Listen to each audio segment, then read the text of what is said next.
Yeah. It's Mo and Mike in the house.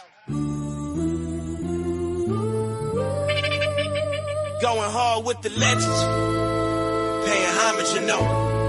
Yo. Twins Mo and Mike, we running this game. Legends in the making, never gonna be the same. Kennels popping hard, these game dogs raised right. The brat, pretty mama, they shining so bright. LaMayday, what a day, they breathe the heat. Red Ruby L-Rod, they can't accept defeat. With 38 special and yellow bird, we top tier champions, grand champions, ain't no fear. Run the register of merit, we got the elite. Mayday bug Jeep, yellow Frisco, feel the beat. Females like honey bunching awesome, baby, we tight. Bloodline strong, spreading knowledge, taking flight. Scratch to win, don't talk about it. We the real deal, you know it's no doubt about it. KPTO, the modern Earl Tudor. Got in the pack, making moves like a tutor. APT, family thick, like legends in the game. Legend of them, Triple M. Shout out the name, Deep South, Roadblock. We upholding tradition. Mama, Southern Kennels, we got that ambition. Hardcore hitters, Stone City brings the fire. The Abrahams, the fam lifting us higher. Run the register of merit, we got the elite. Mayday bug Jeep, yellow Frisco, feel the beat. Females like honey bunching awesome, baby, we tight. Bloodline strong, spreading knowledge, taking flight. Scratch to win, don't talk about it. We the real deal, you know it's true, no doubt about it. Listen up, respect the hustle, respect the grind. Ben, Nate, dog, putting in work intertwined. Keeping that legendary status alive, you feel? Don't hate on the ride, catch the bus, we keep it real. What's history without a future? We pay the way, captain. We make it happen, that's the play. So here's to the champions, run the race, stand tall. Twins Mo and Mike, we gon' answer the call. Legends in the game, yeah, we holding it down. In the world of game dogs, we wearing the crown. Run the register of merit, we got the elite. Mayday bug Jeep, yellow Frisco, feel the beat. Females like honey bunching awesome, maybe we tight. Bloodline strong, spreading knowledge, taking flight. Scratch to win, don't talk me about it. We the real deal, you know it's true, no doubt about it.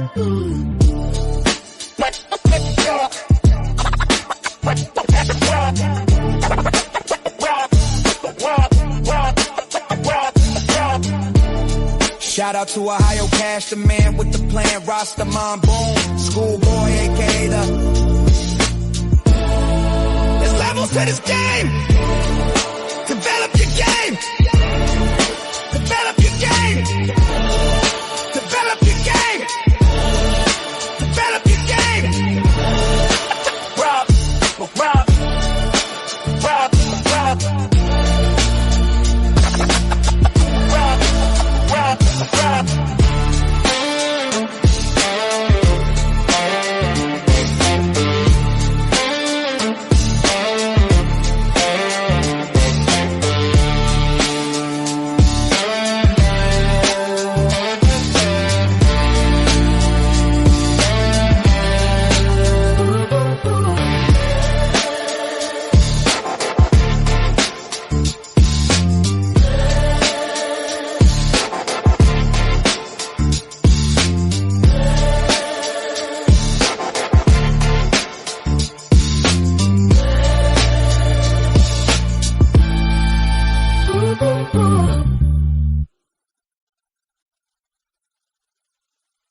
Yeah. It's Mo and Mike in the house. Going hard with the legends. Paying homage, you know. Yo. Twins Mo and Mike, we running this game. Legends in the making, never gonna be the same. Kennels popping hard, these game dogs raised right. The brat, pretty mama, they shining so bright. LaMayday, what a day, they breathe the heat. Red Ruby L-Rod, they can't accept defeat. With 38 special and yellow bird, we top tier champions, grand champions, ain't no fear. Run the register of merit, we got the elite. Mayday bug Jeep, yellow Frisco, feel the beat. Females like honey bunching awesome, baby, we tight. Bloodline strong, spreading knowledge, taking flight. Scratch to win, don't talk about it. We the real deal, you know it's true, no doubt about it. KPTO, the modern Earl Tudor. Got in the pack, making moves like a tutor. APT, family thick, like legends in the game. Legend of them, Triple M. Shout out the name, Deep South, Roadblock. We upholding tradition. Mama, Southern Kennels, we got that ambition. Hardcore hitters, Stone City brings the fire. The Abrahams, the fam lifting us higher. Run the register of merit, we got the elite. Mayday bug Jeep, yellow Frisco filled the beat. Females like honey bunches out, so maybe we tight. Bloodline strong, spreading knowledge, taking flight. Fresh to win, don't talk, be about it. We the real deal, you know it's true, no doubt about it. Listen up, respect the hustle, respect the grind. Ben, Nate Dogg, putting in work intertwined. Keeping that legendary status alive, you feel? Don't hate on the ride, catch the bus, we keep it real. What's history without a future? We pay the way, Captain. We make it happen, that's the play. So here's to the champions, run the race, stand tall. Twins, Mo and Mike, we gon' answer the call. Legends in the game, yeah, we holding it down. In the world of game dogs, we wearing the crown. Run the register of merit, we got the elite. Mayday bug Jeep, yellow Frisco feel the beat. Females like honey bunching out, so maybe we tight. Bloodline strong, spreading knowledge, taking flight. Scratch to win, don't talk, be about it. We the real deal, you know it's true, no doubt about it.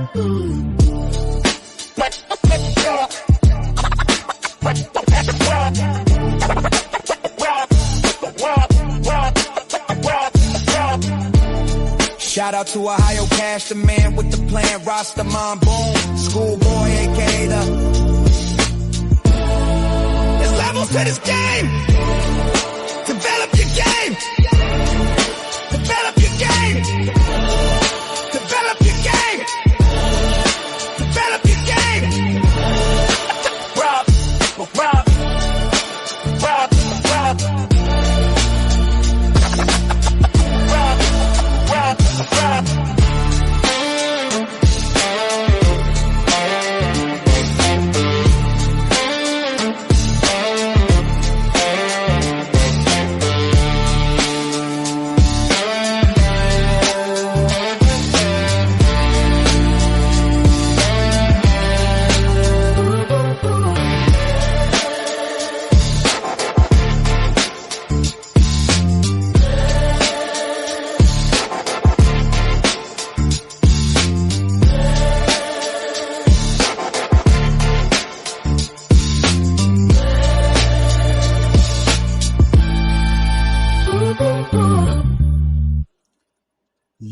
Yo. Mic check 1, mic check 2.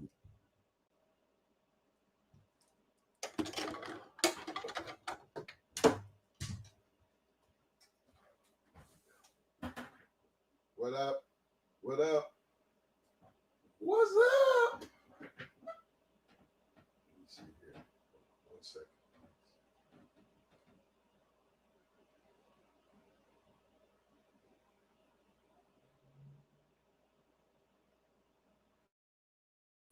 What up, everybody? What up? What up? What's up? Big shout out to all my people out there on the back street. Let's see, I hope y'all can hear me here. Mic check. It's the mic check 1. Microphone check 1.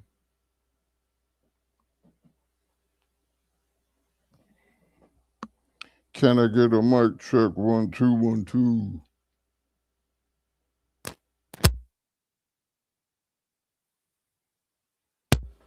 Yo. Yeah, y'all can hear me. Let me see here. Let me check out my Shark Tank right quick here. Yo, y'all. Y'all know what time it is. Got to excuse me, I'm rushing. It's Talk Shit Tuesday. Big shout out to all my people out there in the Shark Tank. Big shout out to all my peoples out there on the back street. Big shout out to my man, Mr. Dickie Foster. The incomparable Dickie Foster in the house tonight. What up, fam? Yo, in the woods. I see you, fam. Big shout out to my main man, Havoc 360 in the house. What up? Bam! The one and only, the all-time, my main man, Mr. David Morse in the house. What up, fam? Greater than. I see you, fam. Big shout out to my man, Mr. Paul Johnson. What up, fam? Yo, my man's in there. Mr. Chico Nicholas. I see you, fam. see who else I got here. Mr. 04 Mayor in the house. What up, fam? Let's see here. Big shout out to my mans and them. Small time Kennels in the house representing. I see you, fam. To bite down and shake that like button. Incomparable Double M Despo in the house. What up, fam? The wild man from the D, the one and only, the Mad Doctors in the house. I see you, fam. Yo, big shout out to my mans and them. Cosmo, what up, bam? Big shout out to Guy Coaching coming in, showing his love with a 10-piece. Appreciate the love, fam. Definitely appreciate the love. Again, it's not a matter of how much you give. It's the fact that you give is always going to be appreciated no matter how much it is. Shit. Thanks a lot, fam. Let me see who else I got here. Yeah. Big shout out to What the Hell TV. Come on, man. It's okay to feel that way. It's okay to feel that way. You know, that I guess that you forget about that S2W. I don't know where you thought we was going anywhere. For a minute, I thought you had. But glad to see you stopping by to bring it in. You ain't nothing better than seeing for yourself. See what else we got here.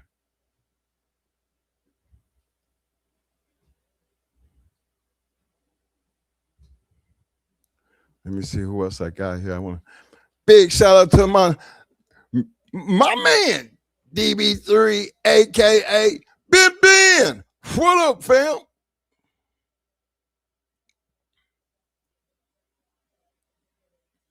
Yo, big shout out to Vulgar Display of Power in the house. What up, fam?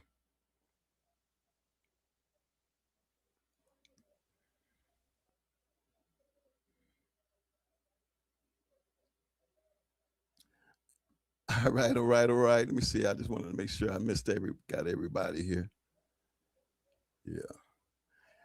Yeah, fellas. Tonight we're gonna be talking about. See, I think Mo he's a little under the weather, so I'm gonna have to step in and deal with this right quick. But you know, ain't nothing I can't handle. And as far as this situation here go, you know, conversation. I'm gonna put the link down there because sometimes this takes other people's opinion. We can only tell you from our point of view on a lot of things, especially when it comes down to, many people that do different things different ways. Shit. We train dogs. Not everybody trains dogs. You know, sometimes people don't even touch their dog unless they're getting ready. You know, most of the time they might just sit on the chain. You know, there's different ways that people handle those types of situations.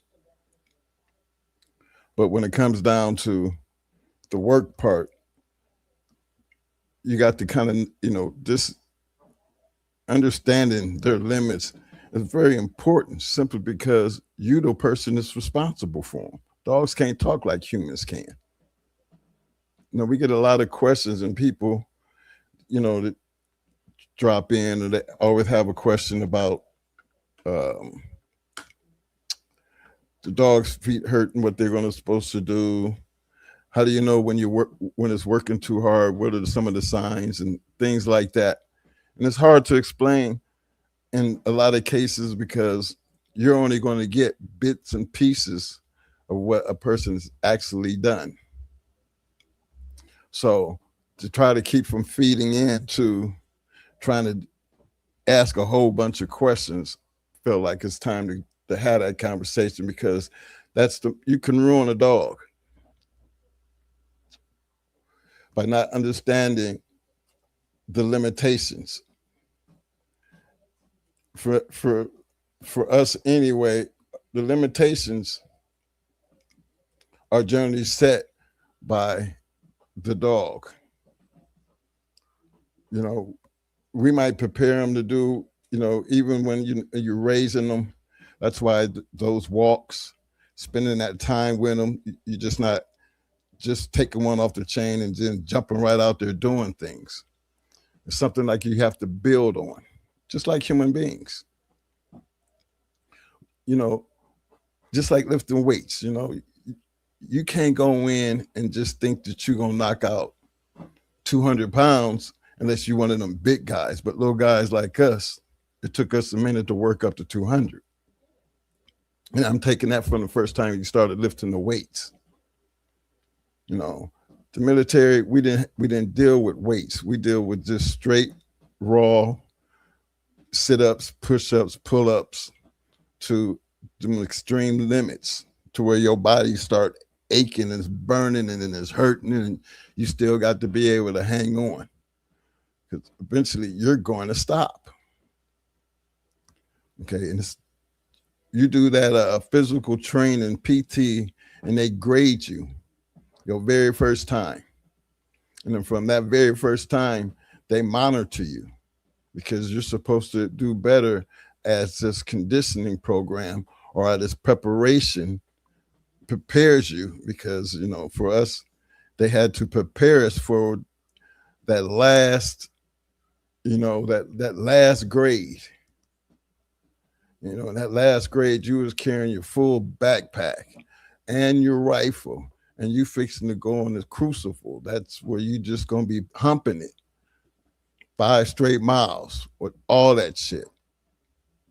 And being that you can't leave nobody behind, imagine how many times you got to turn around to go back and get the last man.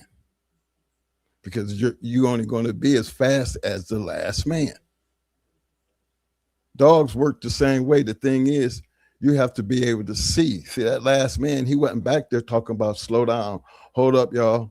We had to, they had to tell us we done took off.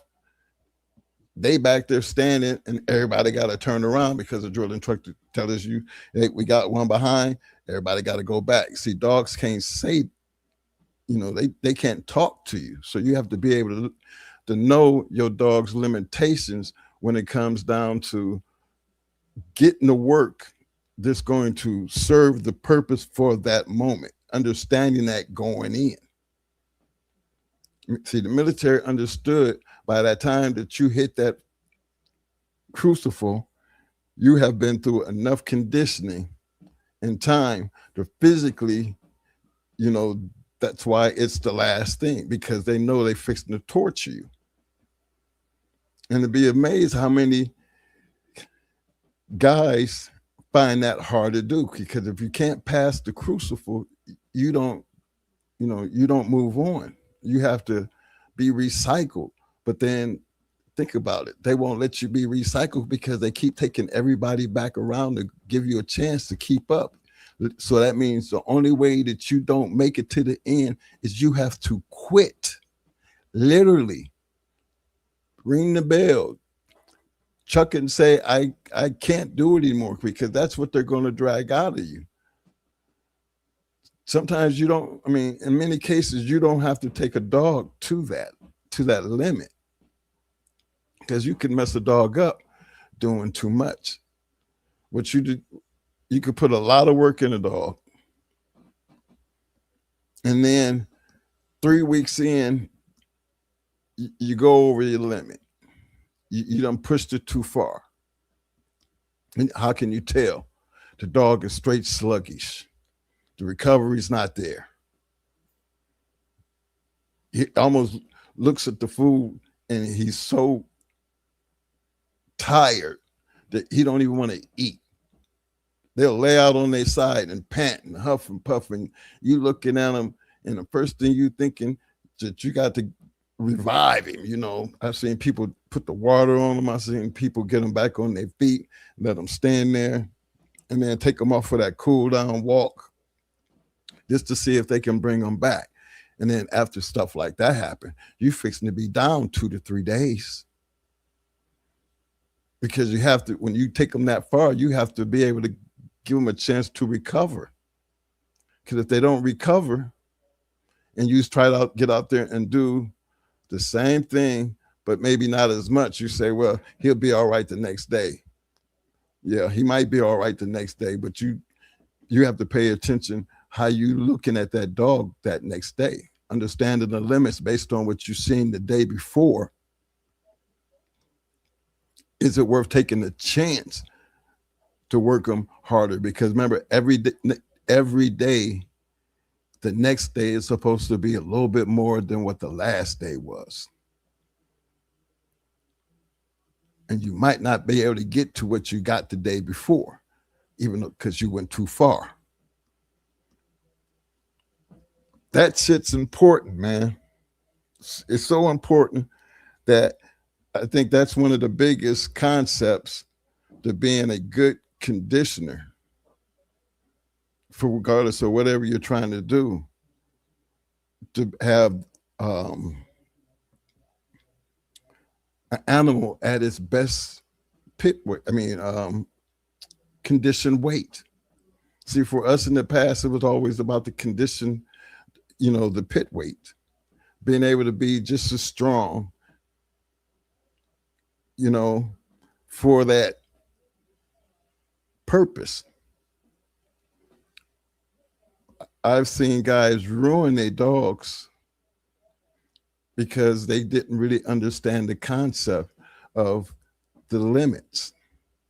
Just because we say they're going to have to make that 30-minute mark doesn't mean just because we say they're going to be able to make it and they don't make it, because we're not trying to push them through it, because that's the sole purpose of doing it. I mean, any type of training camp or anything that you do, you're always going to warm up first, and then you're going to be tested at where your limits are. What's your limits? You can't find those limits until you set a baseline. We always set our baseline at that 30-minute point, but that doesn't mean that dog's going to have to make it 30 minutes. We're not going to force a dog to make it 30 minutes just to say we make it 30 minutes. No, we're going to look at and we're evaluating that dog. Now, the reason that evaluation is so important, because you can't just take a dog and putting that kind of stress on them, and they hog fat, don't have no type of pre-keep, nothing going for them. You didn't change anything. You just took straight from the chain, and the work begins at that point. Well, the reason we say understand the concept of the limits, I think it would be common sense for everybody to understand that there's a breaking point when you're fresh doing anything. We're going to have that breaking point. Anybody who ran track, they know it.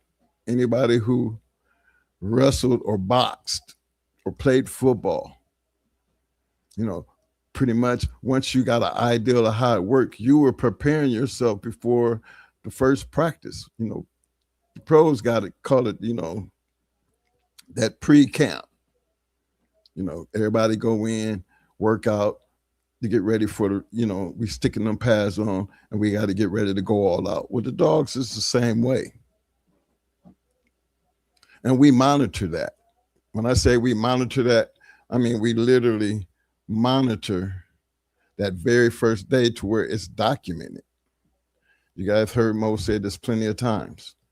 He's got this calendar, and on that calendar, he's writing everything about that dog from very first day, his weight before, weight afterwards. You're monitoring, because it's important to understand the limits, because that's the whole key to trying to get in peak, bring a dog to its peak. You want to be able to get peak performance at its highest point.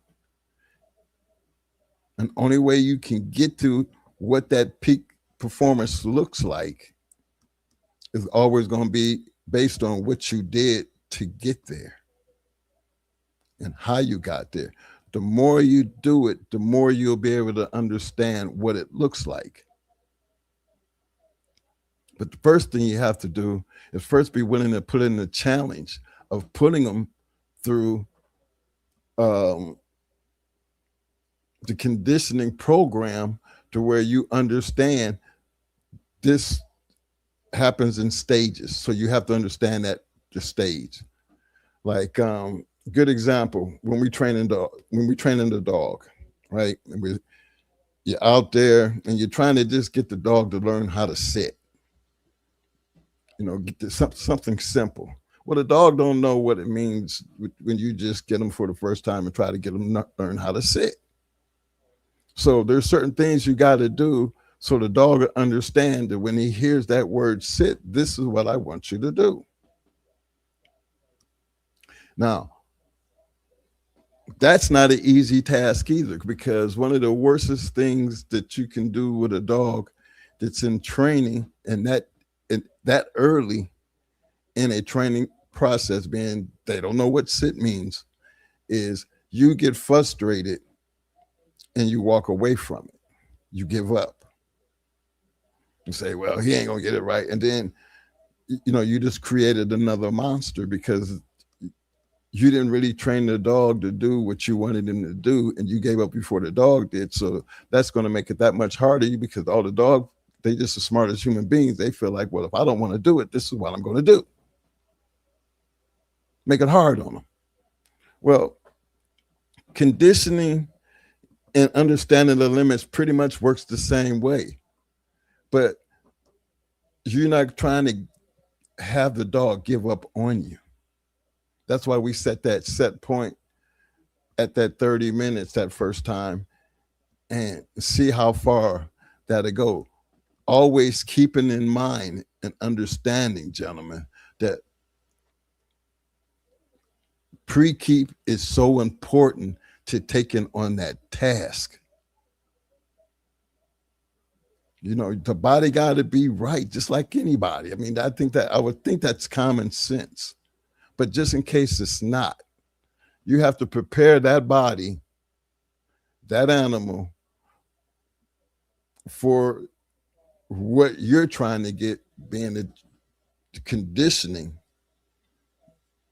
is something that you're trying to improve on the dog. And it just doesn't happen overnight. You know, you're going to be seeing that dog's tongue hanging. You know, think about their first time. I mean, you know, they done ran the mill, so we shouldn't have any problems at beyond pre-keep about running the mill. You've had growing up on the mill. You've been pre-keep. You know, the pre-keep is in order. Your vitamins and everything's right. Your body is prepared to be willing, you know, to take on. See, we're doing the preparation, because the dog is fixing to do the work, but it's up to us, the handler, the conditioner, to take responsibility of preparing him to go through what you're fixing to put him through, and understanding that. You got to give him that room to know what it looks like when, you know, that they hit that wall. You know, that wall can be a scary thing sometimes. You know, you see a dog running the mill, and all of a sudden, and you're standing there, and he slows down and he stops. You just don't let him just stand there. When he stops, you get right back in there, because you know that's his wall. But you don't want to leave him standing there. You don't want him to have that in his head, that anytime that he feels what he's feeling right now, that the easiest way to deal with it is just stop. No. You got to get them back to moving, but let them move at their pace. And once you get them back to moving, then it's time to take them off. That's enough for today. But you don't just stop because they stop and take them off. Say, okay, that's his wall. Well, That might be his wall, but don't let him stand there. You get more out of the dog when you can encourage them to give you, just look here, I just need you to keep you moving. Now I'm not trying to get that blast out of him. Now I'm just trying to get him to keep moving on the meal. I wouldn't care if he slow walked it. The thing is, you're not going to get off of here by standing there. I need you to get back to moving. See, all these things here, just, I mean, they might sound small, but limitations, we all have our limitations. These dogs are no different than a human being. You know, we play, you know, a different type of where we had a different type of understanding. We always felt like we were going to do more than just do everybody else's normal keep type of situation. That's why we made it a little bit harder. You know what I'm saying? If you make it a little bit harder, you know, we got to find that room to where we're going to be doing things that's different than everybody. I see my man, Mad Doctor, in the back room. Hold on, Mad Doctor. Let me give my big shout outs to my man, Mr. Courtney Edwards. I see you, fam. What's up? See who else I got down here right quick. My man, Mr. John Dembry. What up, fam? Who else I got here? Hold on.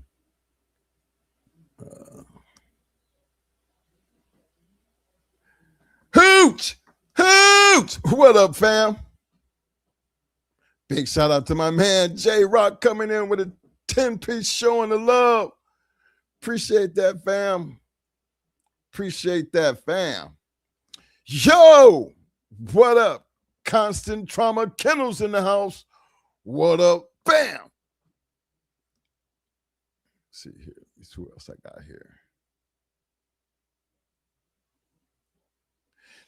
Big shout out to my man, Mr. Skip Bell in the house. What up? Bam!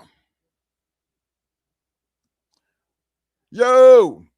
Big shout out to my man, Mr. Garland Midget. I see you, fam. Hold on there, Mad Doctor. Let me get through these right quick.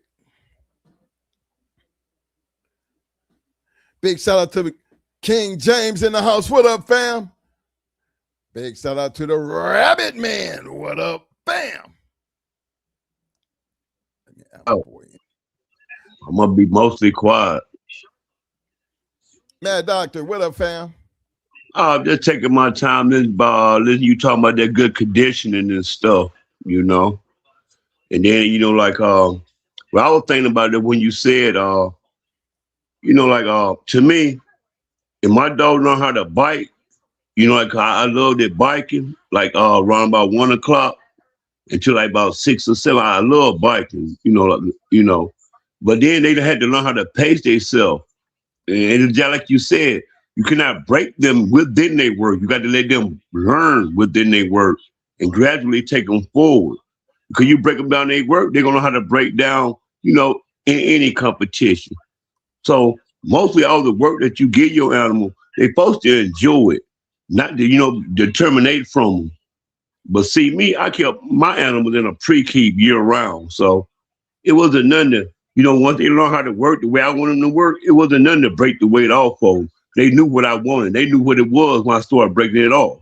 They started getting different food, you know, to keep food. When they started getting keep food, they knew what time it was. So to me, I just kept my dogs at pre-keep. And then, you know, like it didn't take much. If they were good, hard workers. If they were good, hard workers, they knew how to work, but they knew how to pace themselves on the job. If I tell them to go, I'll be trying to get them encouraged. They be, no, I'm not going to do that. I'm not going to do that. I know you're trying to exhaust me. And then they carry on. But then if they see some, they will shoot it. And I say, hey, that ain't worth it. You know, because we on a job. So, you know, go ahead with your stuff, Mark. Oh yeah, I mean, I appreciate you stopping in because, you know, you've been around them long enough to understand that concept of understanding the dog's limitation being that they cannot talk, you know. And Mike, if you don't mind, when you drown them all the way out, they don't know they just don't know they dried out. Nah. And your dog supposed to be a little wet, blood count, a red tongue, red gum, and your blood count is most important. And then if you go in, it's just like you saying, your dog can't tell you that, yeah, I got all this game up in me, but hey, you got me in a messed up condition. You right about that, bro. I agree with that. I've seen that 100 times. Now, when they be, you made a good point with the preconditioning thing. You always kept your dogs in pre-keep situations. They stayed in pre-keep. Yeah. So the one I'm messing with, they stayed in pre-keep. It wasn't all year round. It wasn't no doubt. They stayed in pre-keep. There wasn't no fat on them. Now, tell me now, did you keep them? Now, first of all, how many dogs was you handling? How many dogs you usually you handle? It was nobody but Boss and J. Rue. I never fought my female. The Red was just a rough house curse. I mean, I couldn't get rid of him because he was just that rough. Like he scratched when he wanted to and he did what he wanted to. But 9 times out of 10, your dog gonna leave very injured. He gonna be fucked up. Boss and J. Rue, they passed the test like, hey, we're gonna die for hours. And so them the only 2 that really just worked it out. And J. Rue was kind of wild, like when you take him off boss, he gonna run himself out in like about 30 or 20 minutes. Like, bro, you can't do that. Boss can run 3 and 4 hours. Just like, hey, I had a bell on his neck. Chink, chink, chink, chink. As long as he chinking, we running. He make it back home. We do 4-hour run. Then I arrest him real good. My girl gonna rub him down, alcohol him down, Epsom salty. And then we gonna do weight pulling in the morning, like on a big ass tray, like 50-pound weight on the that little scrap on the spring pole. So every time his mouth slip, because I had leather on it, that leather gets soft, it go slip off. Now I take my stick, I tuck his leg. So that means you only got your mouth and your neck to you and your hind leg, because your front leg's off the ground. When he slipped, I drag him back I ain't taking him back far back, maybe about 3 or 4 yards. That with your 50-pound chain. Do that 30 minutes. Give him a break. Then I flirt him real good. Give him a break. Then I walk him. Give him a break. When nighttime comes, it's time to run. With a 30-pound chain on your neck, he paced himself. And J. Rue had learned that. When J. Rue had learned that, I had got in trouble. But when J. Rue had learned that, but then them only 2 had worked with. All my females, they was crazy, but I wasn't interested in that. I was interested in what I had already coming up, doing what I'm doing with. But the condition had to be like this. You got to know what I want you to do. If you go through that process, we good. Then when you start slacking off a little bit, I'm gonna put you up. Then I'm gonna get other dogs to do the job and make you want it better. So the next time I let you off, you better know what I want you to do, because I can put you on the chain and make you mad and get somebody else to do it. So I used to tease my animals. Well, let me ask you this while I got you up here. Yeah, go ahead, bro. I want you to do your show so I can just listen. Okay.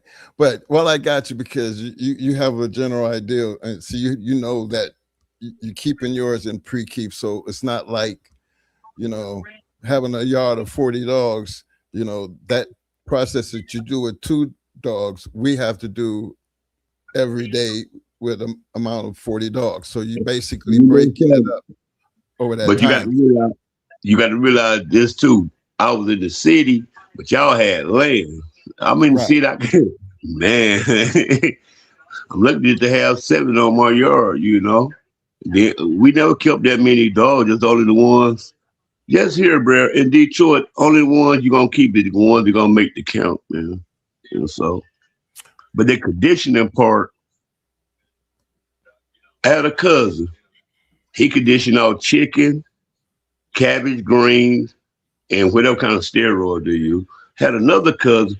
He conditioned all beef, natural health, and some kind of like whatever kind of, he had antibiotics and all that type of stuff.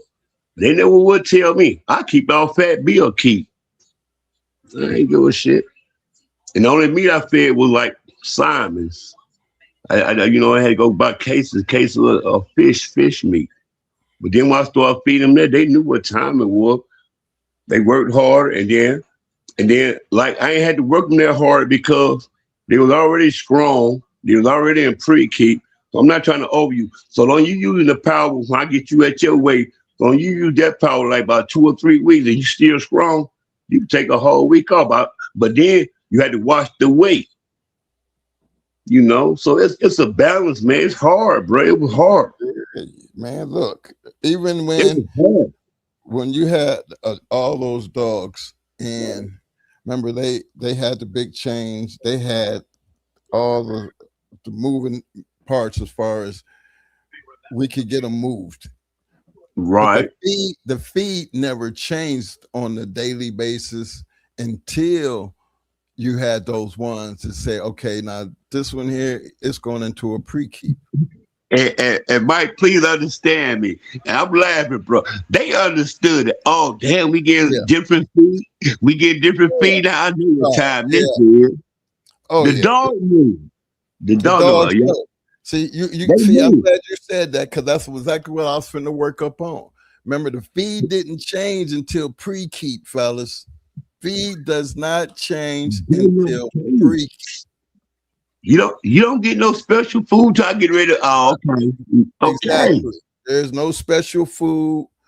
It's just like you're always keeping their bodies prepared, and because pit bulls are active dogs. They'll run that. Go ahead, Mike. I don't mean to cut you off. But see, why I say I kill mine in pre-keep? I fed them regular food.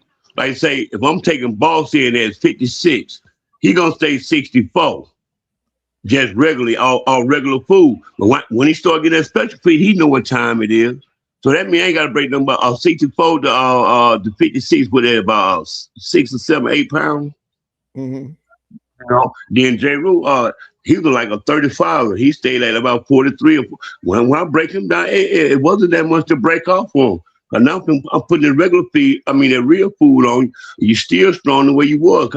I exercise them year round. They're going to stay exercise. My males are going to stay exercise year round. And so that's all it was. A pre-keep, they know what time it is. Oh, yeah, because I think when pre-keep time come, remember, in pre-keep, they always go back to their change. When they go into the regular keep, then they don't make it back to the chain. But yeah, the important part of the pre-keep was, you're right, they know because they get fed different. They get fed different. They know. They know that shit. They be like, whoa. Yeah, Mike, on top of that, they get special care. You might come in the house, you might lay beside me, all that. You never know. You never know what a person keep is. But the animal know. But the animal don't know if he fucked up though, like what you were saying. He don't know if he fucked up. He don't know if he got worms in him. He don't know like his blood count low. I don't care how game you is. Any man malnutrition or any man ain't been fed good, it gonna suffer. Like Noriega. They always talking about Noriega. He was bad kept, but whatever somebody else had him, it might have been a different thing with Big Thicky. You know what I'm saying? That's right. So let me get these shout outs right quick. Big shout out to my man Pit Dog. I see you, fam. Big shout out to Elevated Kennels in the house. I see you, fam. I ain't trying to take over. To Carrie and Mincy. What up, fam? Yeah, the pre-keep, again, the pre-keep for us, it was just basically, like you said, that's the time that you can tell when the dog understands that he's getting special treatment because now he's going to be on a different routine. You know what I mean? But it's amazing how dogs know when that routine changes. Mm-hmm. And that's the number one part of understanding the dog's limits, because going in, you're going to know, and this dog is going to know off the jump based on his special treatment, you know this dog is supposed to be completely warmed out. See, basically, their health is supposed to be at par 1. You know, these are things that I'm taking in when you step in the pre-keep that's supposed to be already done, right? So I'm not trying to go down that lane because I think that's still one of them things. Pre-keep, be all right. Right. In other words, Mike, pre-keep, you take them off the chain, go win some money like most people used to do. But when mine and pre-keep, I'm waiting on the money, and then when you start getting that special food, when you start getting them cereal, that coconut, and there's something from GMC and all them packs of salmon in his food. You're like, yep, okay. Then I gotta weigh him up. I might feed him twice a day. When you get down to 58, I'm like, yeah, you pretty much right. But then I don't dry him out. I just give my dog electrolytes. I just go buy jugs of electrolyte. Yeah, you're gonna need a lot of electrolyte. And so I used to give him Pedialyte a lot instead of water. And then by that last week, you just rested in the house. My girl might give him a little food, but that scale gotta say what it gonna say. Even though he was catch weight, but people were scared of catch weight, so I just say 56. Bring whatever you got at 56. He gonna stay at 56. I'm not going no 55 or 54. But now, if my cousin, now I'm gonna tell you the truth. I'm gonna tell you God heavenly truth. Now my cousin, them, both of them, they had it. They probably could have gotten to 54. Cause they knew more keep than me. I'm not saying I was the baddest person. Cause my cousin them carried on way further than me. Now they would have had ball, and they know they couldn't beat them. The boss brought them in the game. But the whole thing, they probably could have gotten to 55 or 54. I couldn't do it. I just stayed where I stuck with, and that's what we stuck with. Me and my dog. Well, right now I'm trying to get on this situation with understanding limitations because weight has a whole lot to do with it. But remember, I'm beyond that part because I'm coming right in at the pre-keep situation, because the pre-keep situation is to do nothing but prepare this animal for what you're fixing to put him through. And even in the pre-keep, he's not being tested to those limits. He has no idea of what's going to happen. He's getting the right food. He doesn't have all his shots. His blood count is right. He's coming into that pre-keep not doing anything but something other than sitting on the chain and doing that other normal run. You know what I mean? He's going to be doing that something extra. He's going to get extra attention. That's right. He got to do something extra. That's what I'm getting at. Yep. That's you got to do something extra to get in a pre-keep. Right. You got to do some extra. You got to do some extra to get in a pre-keep. But the purpose of the pre-keep is you in your mind, because the dog can't talk. You're thinking for the dog, and you're telling yourself, gentlemen, dog men, that you're putting in your mind that you're preparing this dog for something that he's not used to. You're preparing him for that moment. You know, you'd be surprised that even through the pre-keep situation, that 30 minutes that Mo bring him in on that very first day is rough, bruh. Rough. Yep. Rough. Yeah, I just told you it's rough for him. That very first day, man. After all that you did in the pre-keep, that very first day, Mo gonna know where your wall is. You know, and not to say that you have to push for that 30 minutes, but unless you test yourself and know what you're looking for to get the most that you can get out of that dog, then you are failing yourself because you're not giving yourself a chance to know what your starting point looks like. The only way that you're gonna know what that starting point looks like as far as that wall, you got to make sure you do enough to make sure that he's gonna be hitting that wall and how he's gonna react when he hits that wall. That very first day, we get a chance to see a lot. And it's not, and I don't want anybody out there to think that we push for that 30 minutes. But we do, to be honest. Because if one didn't make it, if he did 20 minutes, he wasn't going to stand there and say he stopped at 20 minutes on that meal after that blowout. He ain't gonna stop. He's gonna get that other 10 minutes. We wouldn't give a damn if he walk it out, but he is not going to stand there and just take a breath. Nope, we got to get you back to moving. Hey, Mike, you don't mind me saying this?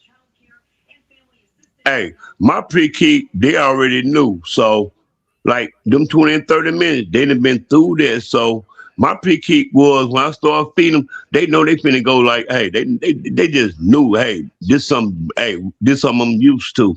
It wasn't no testing by then. It was done with. When you stayed on pre-keep, I'm looking for a hunt. Only time a dog is going to be used to anything as far as the pre-keep situation is like once they've been through the pre-keep and a whole keep, and they up for their next time around, they know right. the minute that pre-keep start, what they fixing to go do. They know it, man. Yep. They know it. They fixing to go. We got us one. Yep.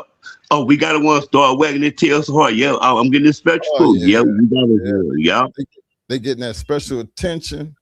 Man, you ain't, boy, one thing, boy, you preaching tonight. Cause one thing J. Rue and Boss know, hey man, you coming in the house, and you know you got to run that bicycle. But like I said, man, J. Rue was so difficult. It took me like about 8 months to get him all the way right. It took me 8 months to get him right on the bicycle, on the pulley and all that. All he did want to do was he was just crazy. But Boss knew it. I could run him motherfucking 5 and 6 hours. I could drink all day. They'd be running click, click, click, click, Lord, here, click, click. Get him, Boss. He won't run and change his pace. In the pit, he was just like that. He'll pace himself. But then, like, I'm going to tell you this about animals. Hold on right quick. Let me get you back on. Go ahead. I'm just trying to kick you in more. Yeah. But let me. How do you know when he hit? I mean, tell me what you see when one hits that wall. Where do you set that limit at? At what point do you be like, okay, this is my starting point. This is his wall point. This is where we're gonna work from here, and we monitor how we get better. What do you see during your initial? Your pre-keep's gone. You're done with the pre-keep. Now you're in first day of the keep. What you looking for on that first day? My first day is always gonna be power, and stamina gonna come at nighttime. Stamina, all right, power consists, like I told you, in the morning. You feed them, but Boss, you're not gonna get fed. Now, why I ain't getting fed? Because you already know what time it is. We're gonna hit this spring pole, 30 minutes. A big truck tire behind you. And you're gonna tuck your legs, and you're gonna use your mouth. That means to me, you strengthen your jaw, you tucking your legs. Yeah, I got that part. But I'm telling you, what you looking out of him to do? I mean, what you looking for to get to that stress point to where enough is enough? What does that dog have to show you to see that? To me, he just never showed me no stress point. The more I want to do work, the more I want to do. The more I want to do, the more he want to do. It was my stress point. All right, bro, you got me. I'm tired of riding the bike. Hey, but then I go out the next morning.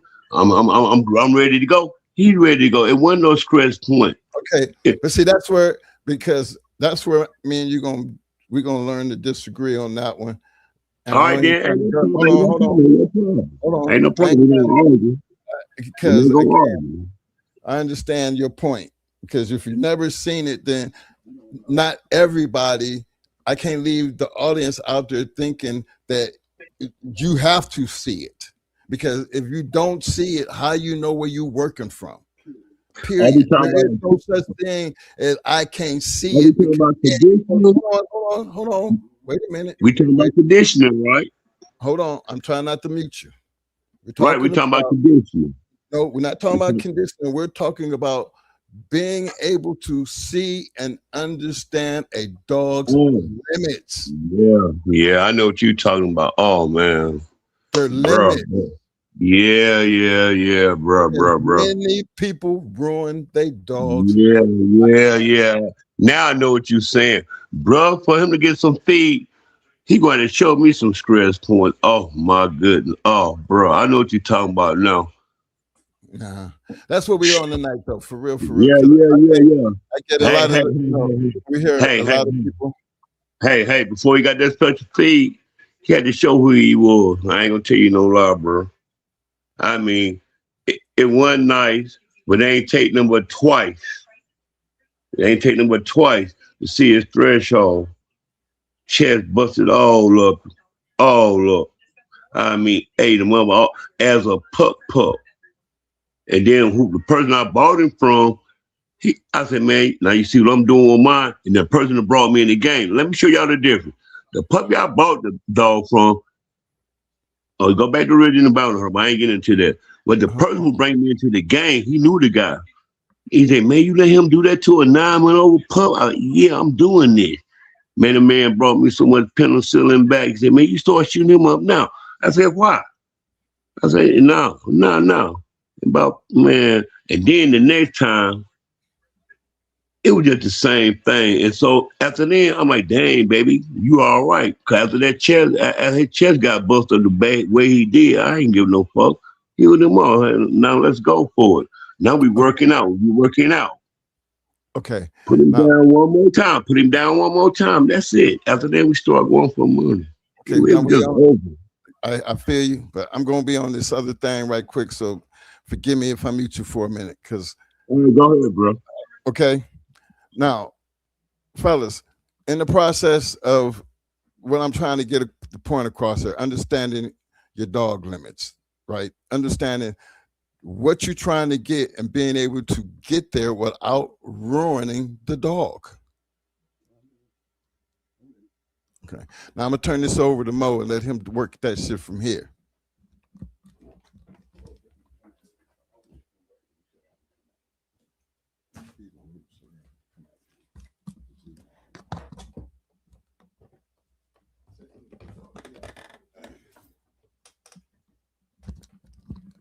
Hey, what up, everybody? What's up? I see y'all into that peak conditioning thing. I just want to give y'all. I'm gonna give y'all a little footnote before I get deep into this. Let me tell y'all a little secret that all the fast lane dog men, all of them that I know, and I seen the way they do their dogs. To the point where, and I'm not talking about a handful of them, I noticed they all did, especially the ones on roids. You know, when you see great dogs and you see these in their matches, and you be seeing these matches go like 20, 30, 40 minutes. Let me tell y'all something. There's a whole lot going on in them 20, 30, 40 minutes.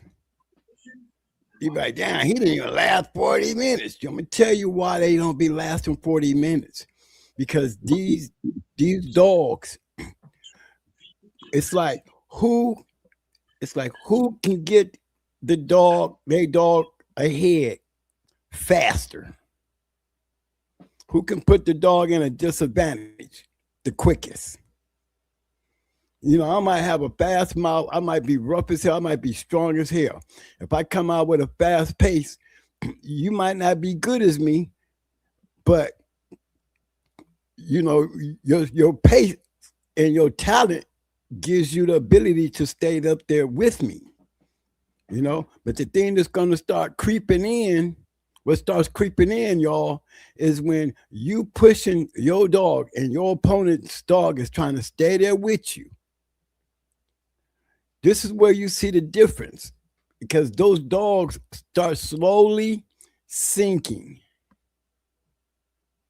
You know what I'm saying? It's like a big old clash of the tides in the beginning. Everybody just going in, bam, bam, bam, bam, bam, bam, throwing blow, bam, bam, bam, bam, bam. And the good ones, they be at a fast pace. I'm talking about if you got a hard mouth, you bite. If you got a slick way of moving around, you get it in. Even when you get them ones that don't like that, you know, them shots they taking, and they start grabbing around that face and head, even then, they got to move around. They got to move around. Just because you got me on my nozzle, I am pushing, I am flipping, I'm trying to do the musician game on you. I mean, that's just because they might be held by the nose or the ear or the head doesn't mean they slowing down. No, they push you even harder. Okay, because it's that drive, but they drive. So you got two dogs in there driving. Believe me, one of them gonna crack. And that's the name of the fast lane. I ain't gonna bullshit y'all. That's what they be counting on. They be counting on that. That's why in most good matches, the first 30 to 40 minutes, even when you put them two bad mugs together, you see it all on the line right off the back. As soon as they collide, it's all hell breaking loose. It's the one who can keep up. And if he can't keep up, you can tell if he's built to keep up. Because then you by 30 minutes, you into a dog fight. You in a good dog fight. By 30 minutes, you got two good dogs in good shape, going blow for blow. So you know they both on the juice. I don't care what nobody say. When you got a dog that's on roids, he's going to be stronger. I don't care. You cannot do nothing extra to a dog that's not on roids. You can only do but so much. When you on roids, there's more that you can do to make your dog stronger. I mean, the way I see it, I condition for that. Because I'm on roids. And I expect to see what this enhancement. You know, so when they clashing like that, you know, it starts showing. It does start showing. That's why those matches don't go long. And if they do go kicking in an hour, I can guarantee you in the 45 minutes of two dogs banging it out. If they didn't win 45 minutes, you best believe it's not going to go too much longer than an hour because somebody's going to start to fade. And it's during that time of fading that a dog will really, I wouldn't call it fading. I would call it recovering. You know, they'll slow down to try to recover, especially if they've been pushed early. You'll see them slowing down, but they're slowing down to recover. I've seen some get to a point, they'll get in a position and grab a leg or grab you by the jaw or the side of the face and stand there. I've seen them go on their side and hold. I've seen them sit down, sit down like a dog when you tell them to lay down. I've seen them just literally like lay down and, and be in hope. All they're trying to do is stop the action. All they want to do is slow down the action so they can recover. And not making a joke of the Boyles dogs, they are some of the best dogs that if you want to see what I'm talking about when it comes to a Boyles dog, you have to be a great Boyles dog to go in there and do what they be doing. Because they do be having that stopwatch. But, I mean, I've seen some great Boyles dogs. If you can last 40 minutes, you can get him. You can get him because they come out so rough, so hard that they tire themselves out. Because they're trying to get rid of you, and they giving their all because they'll break your ass up now. These dogs ain't the Queen of Heart Pandy. They ain't at that level. But most Boyles dogs you ever seen, a good Boyles dog, he's damn near there.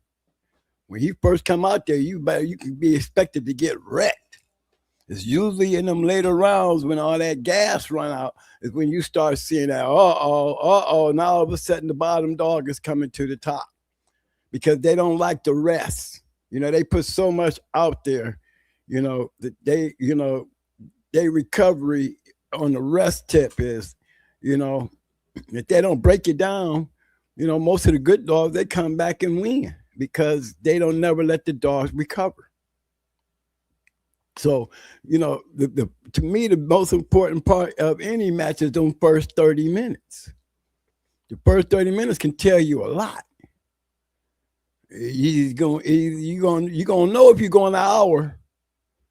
If you headed to an hour, you'll know it because at 30 minutes you see both dogs still running around there hitting each other like a tornado. Then this is going to be a good one because that tells me when I see that I'll be like both dogs in great condition because they went this hour going 100 miles an hour. I mean, they going blow for blow, swap out, back and forth. Ain't neither one of them taking a break. Ain't neither one of them slowing down. And you don't really see their limits until after those 30. When I say limit is like the limit is, it's like when I'm looking for a dog's wall. This is what I look for. I look for the slobber, the tongue. Wash the tongue. See, let me go in here a little. Start back there first. Anytime you go in the pre-keep, all you're doing is getting the body ready for work. Let's give him your chance. Giving the dog a routine to know that he's going to be getting up, moving around, and you're setting a schedule for that dog. When day one come in and you go put that dog on the meal, I guarantee you that dog gonna run hot. First 10 minutes, he gonna run hot. If I come in there and bring him in and I put him on that mug and I start pushing him, I'm driving him, he gonna run hot in 10 minutes. I'm expecting to see him in 10 minutes. They gonna run hot because one, you're gonna notice as they start to run hot, their tongue hang out more. And as the tongue begin to hang out more, you start seeing in the early parts, you start seeing the foam and the slobber. It ain't turning into slobber yet. Now the mouth is foamy, and you hear the little hacking sound. But he's still digging. You still calling him, come on, son. You're teasing him, do whatever you got to do. Keep him blowing out. It's when that tongue starts slinging off to the left or the right.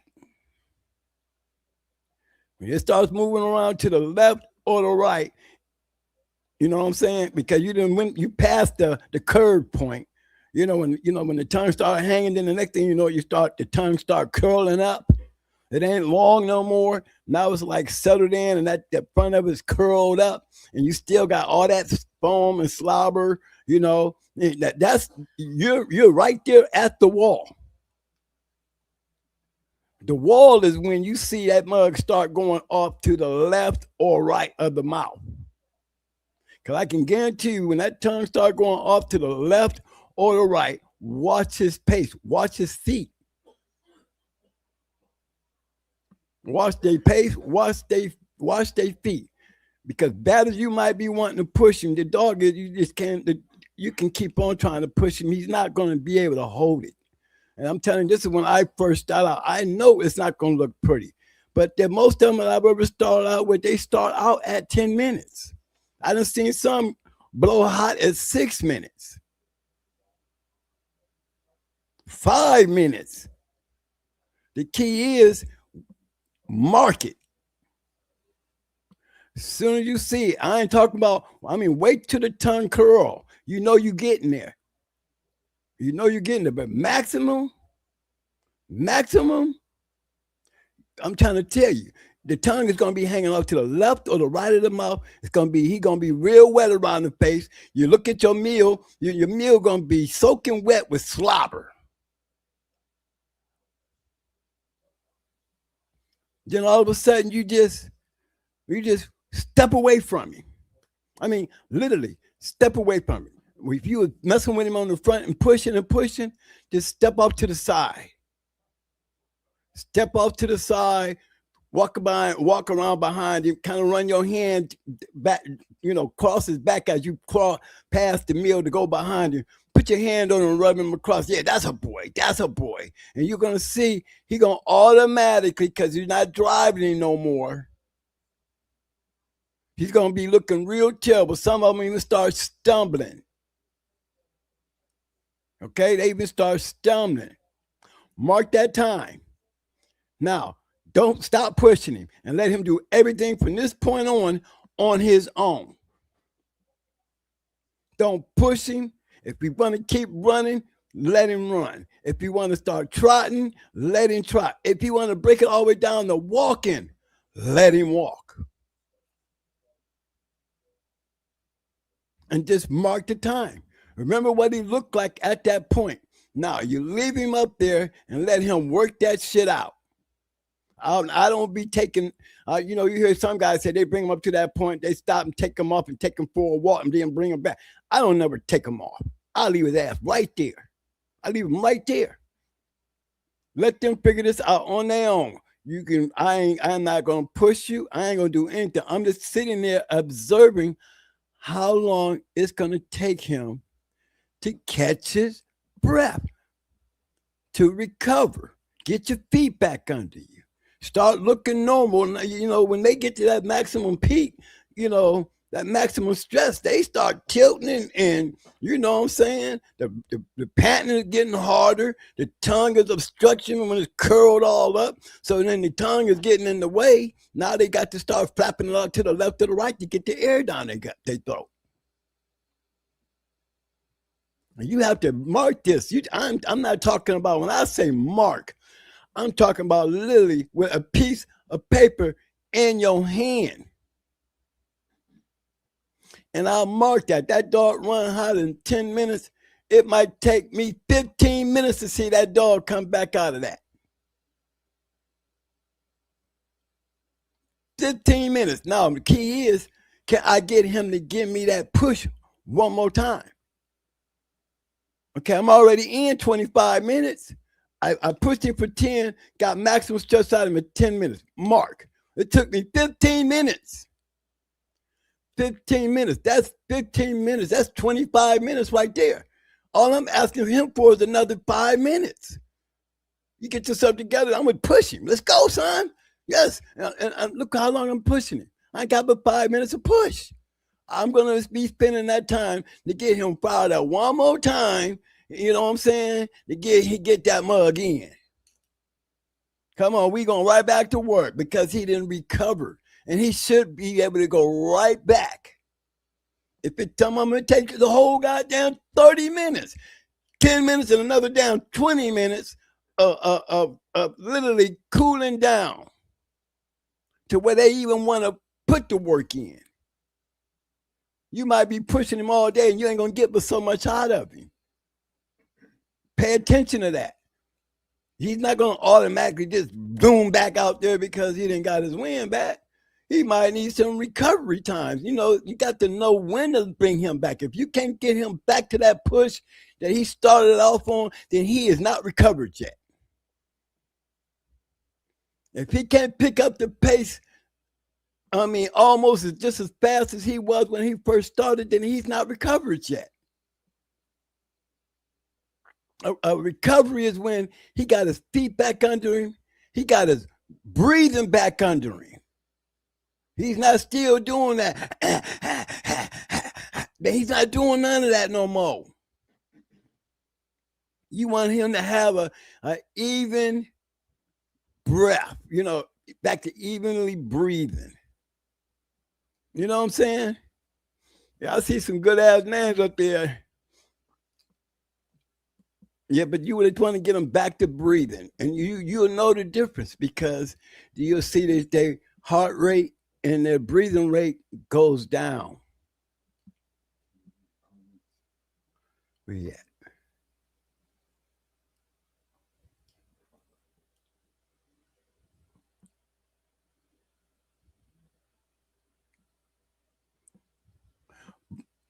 Armin said, Mo, you a bad man. You getting up the game for real. I have the pandy and the queen. I have that pandy and queen heavy.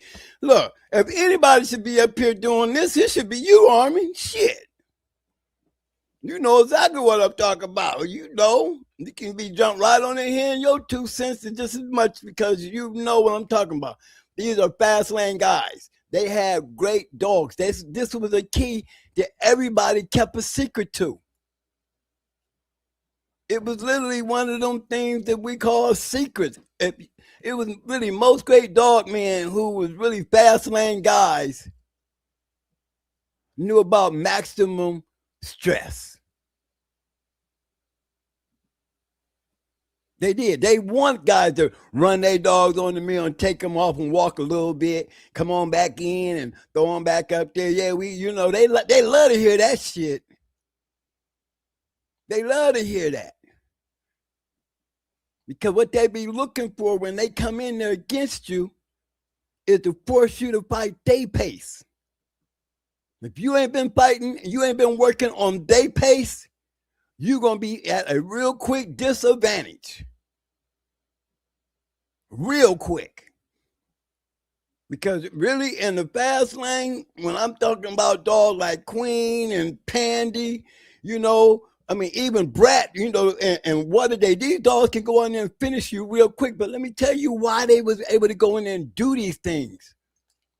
Because they was going 100 miles an hour and they was vicious with it. They force you to keep up just to stay even if you're a good dog. You're going to put your all in there to stay close. Or if you got a feeling that you ahead, he going to work hard to stay ahead. That's the trick. That's the trap. That's the trap. Imagine when you got two good dog men that's doing the same thing. Guess what? One of them going to fall into the trap. They know this. You can fall into that trap by getting punched in your chest and you leaking like a mug. Guess what?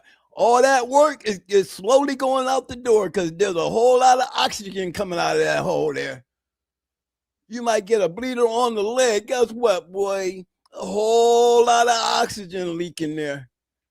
Okay? I mean, when you get crunched on, there's a whole lot of bleeding going on, all in the face. Guess what's going to be happening? Guess what's going to be happening? There's going to be some air being going out the door. There's going to be some gas being let out the tank.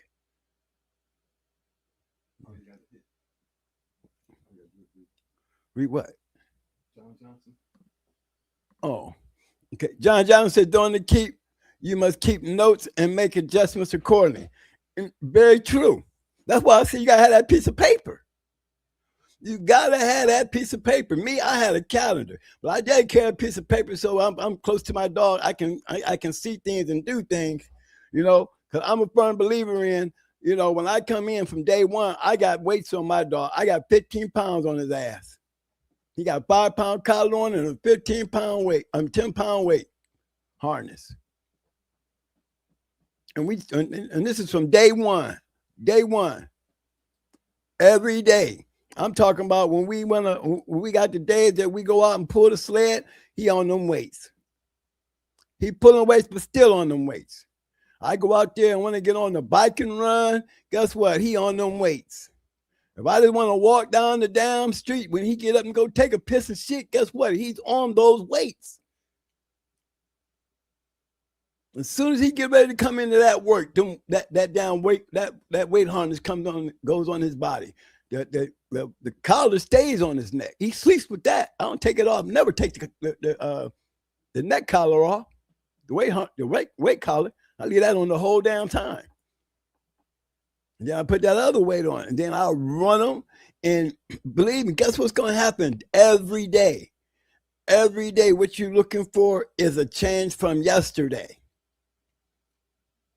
Remember, you always remember you got a rest day coming on Sunday. You know, if you can't read and you can't see, you will burn your dog up. Because it's like us when we first start lifting weights. What happens to our body when we first start lifting weights? Our body gets broke up. Our muscles are sore. They hurt.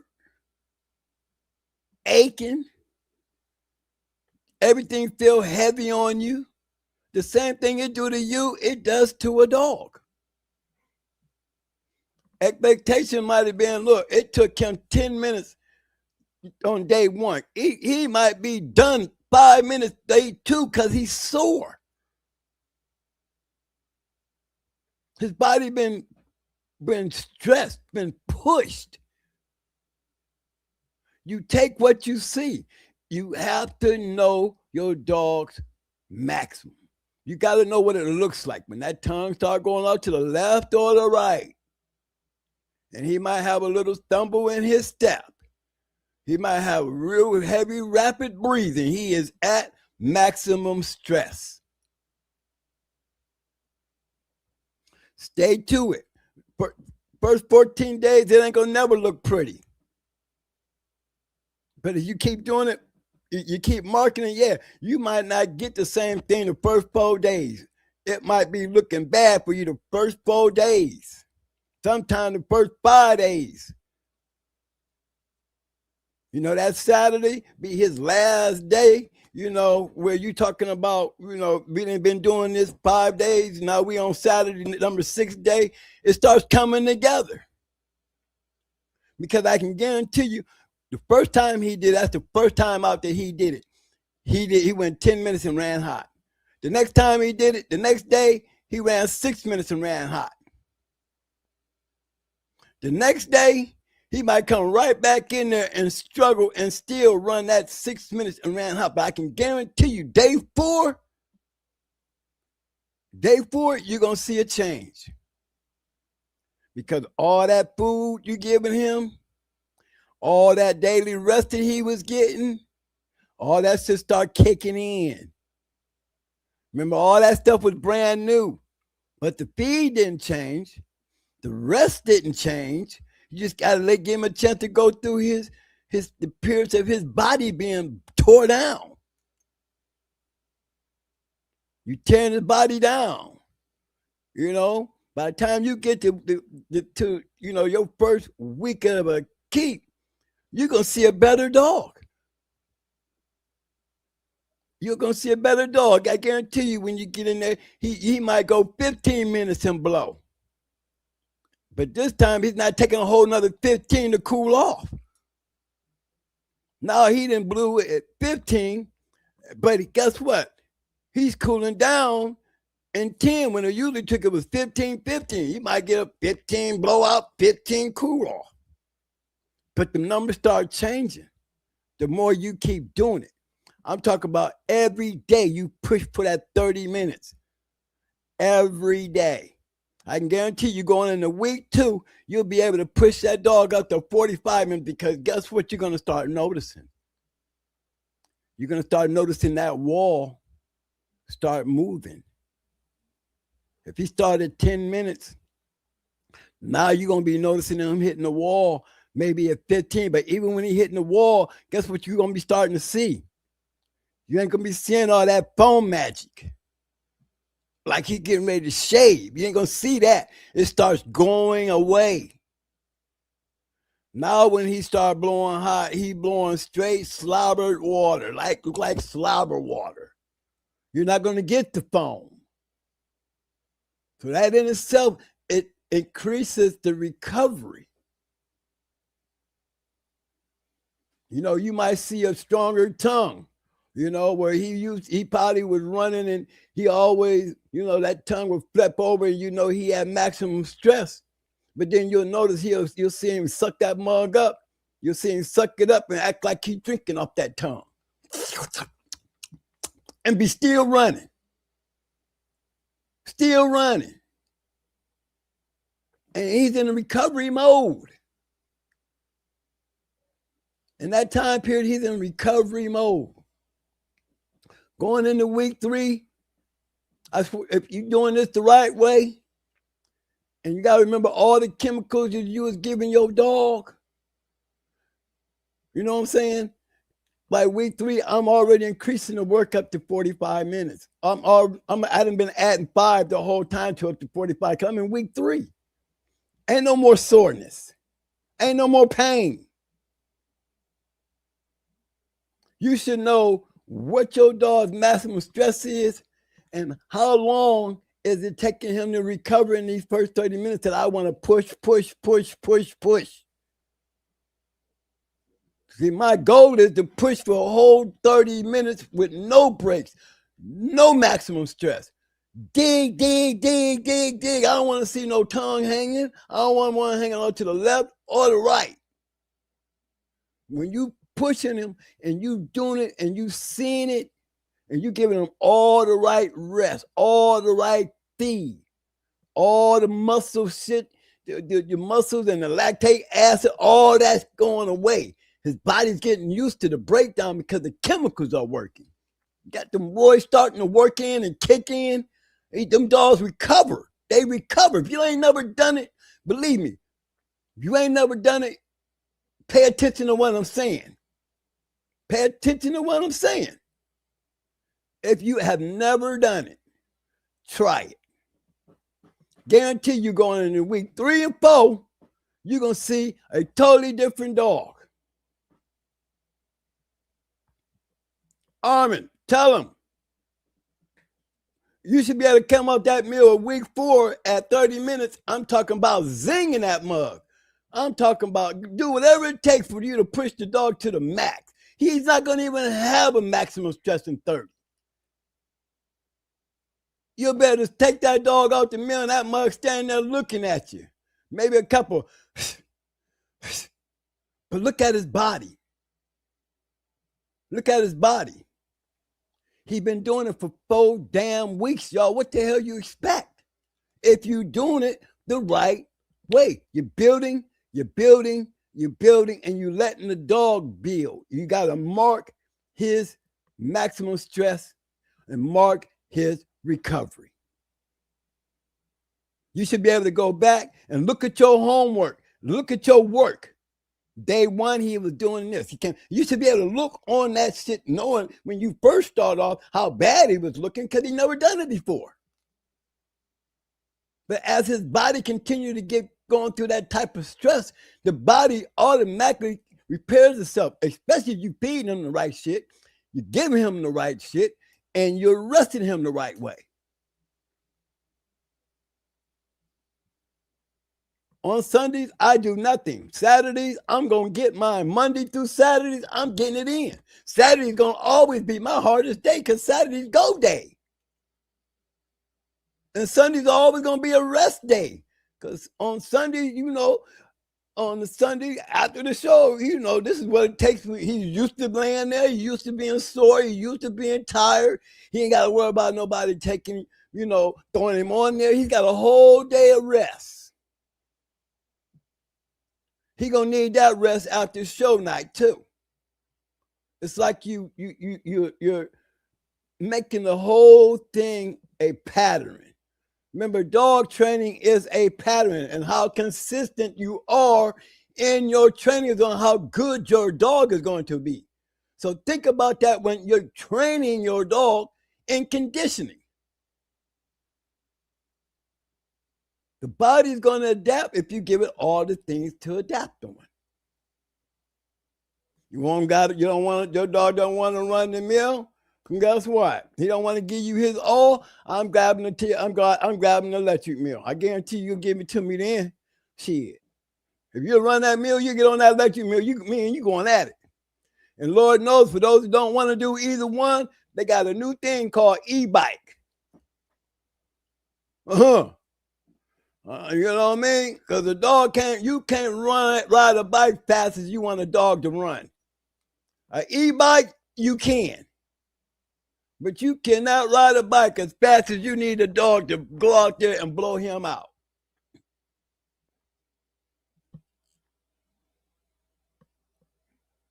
Huh?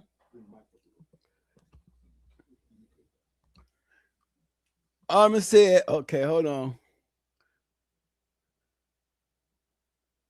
Armin said, Mike, take the mic. Take the mic. A lot of this new era ain't ready for this. You want me to stop, Armin? You want me to stop, man? Is that enough for tonight? You don't want to give me more? You don't want me to give him no more? I'll stop now. Put that cash up there. Put that cash up there. I'll stop now. I'll make him want to see the rest. But that's the key. When people be talking about walking the dog, look, man, every time I get my dog up in the morning, guess what I'm doing? I'm getting my dog up in the morning. He ain't got nothing on but that weight harness. But guess what? I take my dog, as soon as he get up, I take him and put him right there on the scale. Boom. As soon as he wake up. As soon as I get up, I'm putting him right on the scale because remember last night I just fed him. So I get a chance to see what his weight is when he wake up in the morning. That's what I'm going to do. I'm writing it down. Boom. Now I'm going to take him out. I mean, I'm going to go on a good walk. I'm going to walk a mile out. and a mile back. This is early in the keep. A mile out and a mile back. In that 2-mile walk, I'm gonna get some piss and I'm gonna get some shit. You know, I get a chance to look at him. Look at his feet. How's he feeling? Is he tippy-toeing? Is he feeling good? Is he playful? Is he hungry? Is he like on a prowl? You get a chance to see all these things. As soon as you get back, throw that right back on the scale. Now, why you think I went out there and let him shit and piss? Now I'm coming right back in and throw him on the scale. Somebody tell me, what's the purpose of that? What did we just find out when I came back and put him on the scale? Is he gonna weigh the same as he did when he woke up? Do you think he's gonna be weighing the same weight when he woke up? I'll be waiting on the chat. Guys, recognize real. Listen to what I'm saying. You automatically know he took a shit and a piss. Tell him again, pit dog. That's his true weight. Exactly. That's his true weight. He ate good. Got some rest. Got up. Pissed and shit. Guess what happens after that? If you feed twice a day, if you're feeding twice a day, yes, when I'm on roid, sometimes I will feed twice a day, depending on the dog. It really depends on the dog. Yep. And Pit Dog, your Pit Dog is right. Pit Dog said, here, let me put it up here. Pit Dog said, one, he said his true weight. Okay, get this one off of here. I gotta find it. High current. Okay. I got you, Mike. I got it there. Yeah, you want to find that true, like you said, it's his true weight. But what you do is, it's not moving. Like you said, that's his true weight. It's his true actual match weight, as another way to say it. And it is. Okay? Now, if I'm feeding in the morning, and I'm feeding this dog twice a day, then after I bring him back, I'm going to feed him again. Okay, this is his morning meal. This is the meal he wake up on. Now, remember, I just fed him last night. So when he get up, he go take a shit and a piss. I'm feeding him again in the morning. And there's a reason why I do the double feeding, okay? I might start off double feeding and break it down to once a day. But I need him to be recovering because his first hardest days is the first 4 weeks. Sometimes you got to feed him twice a day. Don't wait till the whole day go through and then you go ready to take him back to work. You know what I'm saying? And you giving him the work on last night's food through the workout.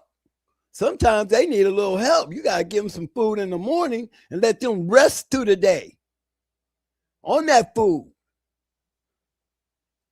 As soon as you come in, put his ass right back on the scale. This is what he looked like this evening.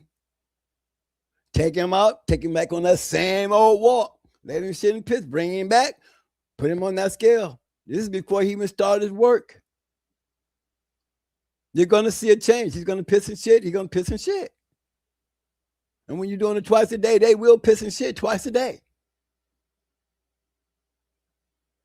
And if you don't, and that's why I take that 2 miles, because if you don't take them out there and just go a block up the road or 2 blocks or 3 blocks down the road and turn around and come back, your dog going to be shitting on your meal and pissing on the meal. So it's always, my thing is starting point is at least 2 miles. 2 miles. Give him a chance to wake up. Give him a chance to shake all the cornies out. Let him go ahead and dump and piss again. Bring him back. Hang him on the scale. Now we at work time. Now it's work time. So now you even know his true weight when you start out working, you know what his true weight is because you're working him at his true weight. And you just keep going through that same old process over and over every day, every day. Now, if you ain't feeding the right shit, he's not in the right health, you're going to be able to look at your worksheet and you're going to see 3-4 days in, he start falling off.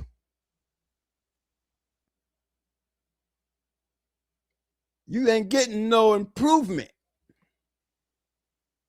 Ain't nowhere in the hell you supposed to go no more than 2 days and know that there's something wrong with your dog. If you're doing this, like I say, and don't be a lazy ass, literally write that shit down, because guess what? Real dog man, they be writing that shit down. Even if they walking around with a goddamn pen that they can write on their hand and on their damn fingers. They gonna have the shit written down to when they get to their spot to where they want to keep up with their shit. They gonna look at it, because ain't a real dog man out there. I know some real good ones. We go and look at our work. We can see it because it's written down. I can see the recovery. I can see the, you know what I'm saying? I can see the recovery. I can see the changes and the build up. You know what I mean? It's all right there. I'm looking at the weight. I'm looking at how my weight is falling off every day. By that week, I should be able to go back and look at that whole damn week.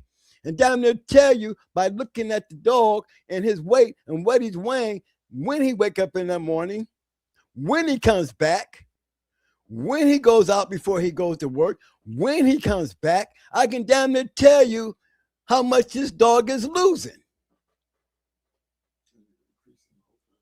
And the whole time we increasing work. You literally see it. You got control. That's when you know you doing it right, because you got control. Remember, he's still carrying 15 pounds of weight on him. Give a damn if he was a 30-pounder. He's going to still be carrying 15 pounds of weight on him. And then if I'm on roids, I'm going to get that. I'm going to get that, what they call enhancement. I'm going to get it because I'm going to see it. Ain't nowhere in the hell. I don't care what y'all say. I mean, everybody was doing it. I don't sweat nobody to be like, I don't do no roid. I don't. Look here, man. Roids don't make you a super dog. If you better than me, you better than me whether I'm on roids or not. If you're better than me, roids is not going to save me from, you from kicking my dog ass if you got a better dog. So I wouldn't give a damn if you use roids or not. But I will say this, if my dog is just as good as your dog, your ass is in trouble. You come in there without them roids fucking with me, I'm going to show you what I'm talking about. It's going to show. It is going to show. Because I know damn well you ain't going to be strong as me. I know you ain't. And I'm going to test your pace. I'm going to test your pace, buddy. I'm going to show you some enhancement pace. They wasn't going out here winning that quick, man. We didn't ask these people if they was on roids or not. I'm going to tell you what I saw. I'm going to tell you what I saw was we had a pace. If you couldn't keep up, you was getting ready to get blew out. I wouldn't give a damn how good you was, because we pushing. We pushing. They were like, well, damn, what was Black doing that she could win under 30 minutes? Imagine what you think she was doing if I'm telling y'all what we was doing with her. Why was Buck Rogers going 40? Why was our matches short? And when we did end up going, we went goddamn 3 hours and 17 minutes. It's the concept. Understanding the concept. It's like dog training. How good can you train your dog? Because dog training, it consists of very important things. Consistency. Consistent progress. Consistent actions. You walking a dog down the street and you doing this every day, that dog is going to learn that shit. Then you go on to the next stage. Every day. No, next thing you know, the dog is in a learning mode all the damn time. And you can teach that dog all kind of shit. But you have to be consistent. You have to be consistent. And you got to know what you're looking for and what you're doing. If you can't see it, then you're missing the improvements or you're missing the flosses, you're going to fall apart.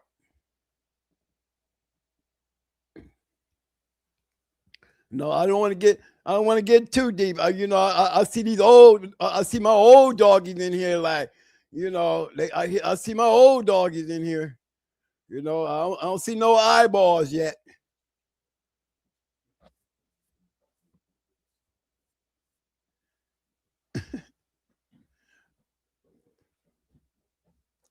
I hear Mike. Oh, yeah, you have to be able to pick those things up. You got to be able to understanding those things right there. And that's where that discipline, it's really the dog man who carries the discipline. And I'm gonna tell you who else. I'm gonna tell you, man, who was some real bad dudes. I'm telling you, man, Billy Stepp and Bruford Adams and all them old dudes, man. Man, I'm tell you something, man. Them dudes was good. Them boys up there in the way. I can talk about Joe and Nate, Armin.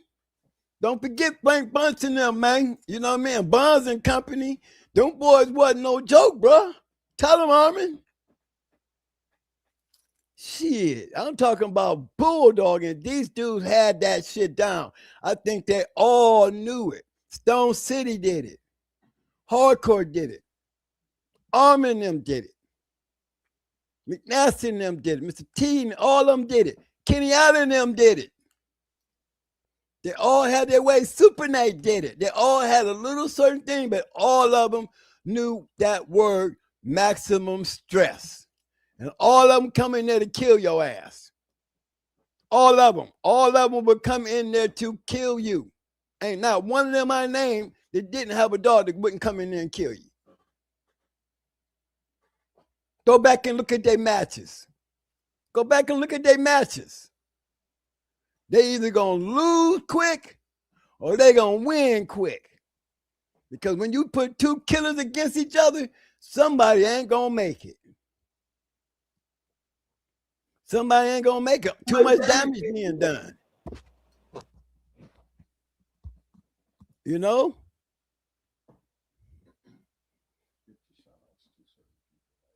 You go ahead.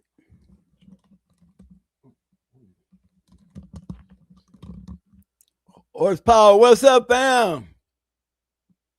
See, in the woods, what's up, baby? Big Doe, what's up, fam? Hey, Pet Dog, I don't know why you ain't up here helping me, man.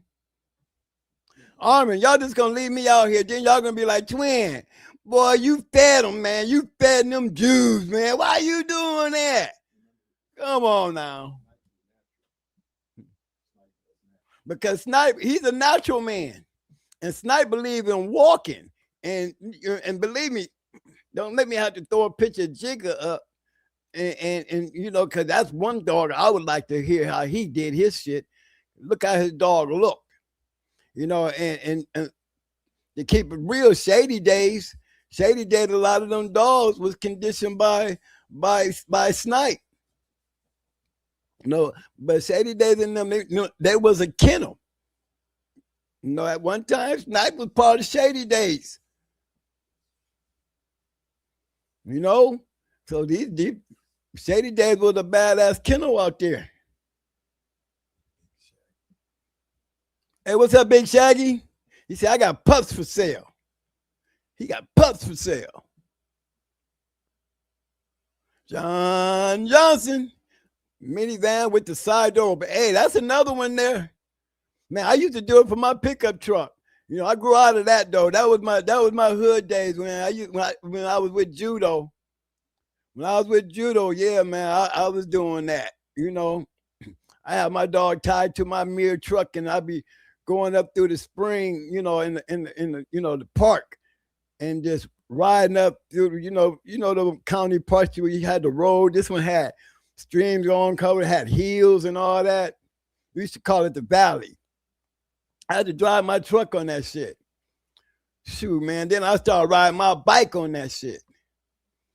Man, I got my first Red River Curly Mill. Bullshit.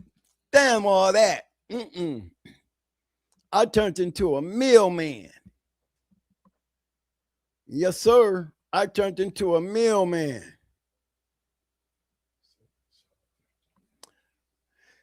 Johnny Hampton said Billy Stuck was a hell of a dog, man. Most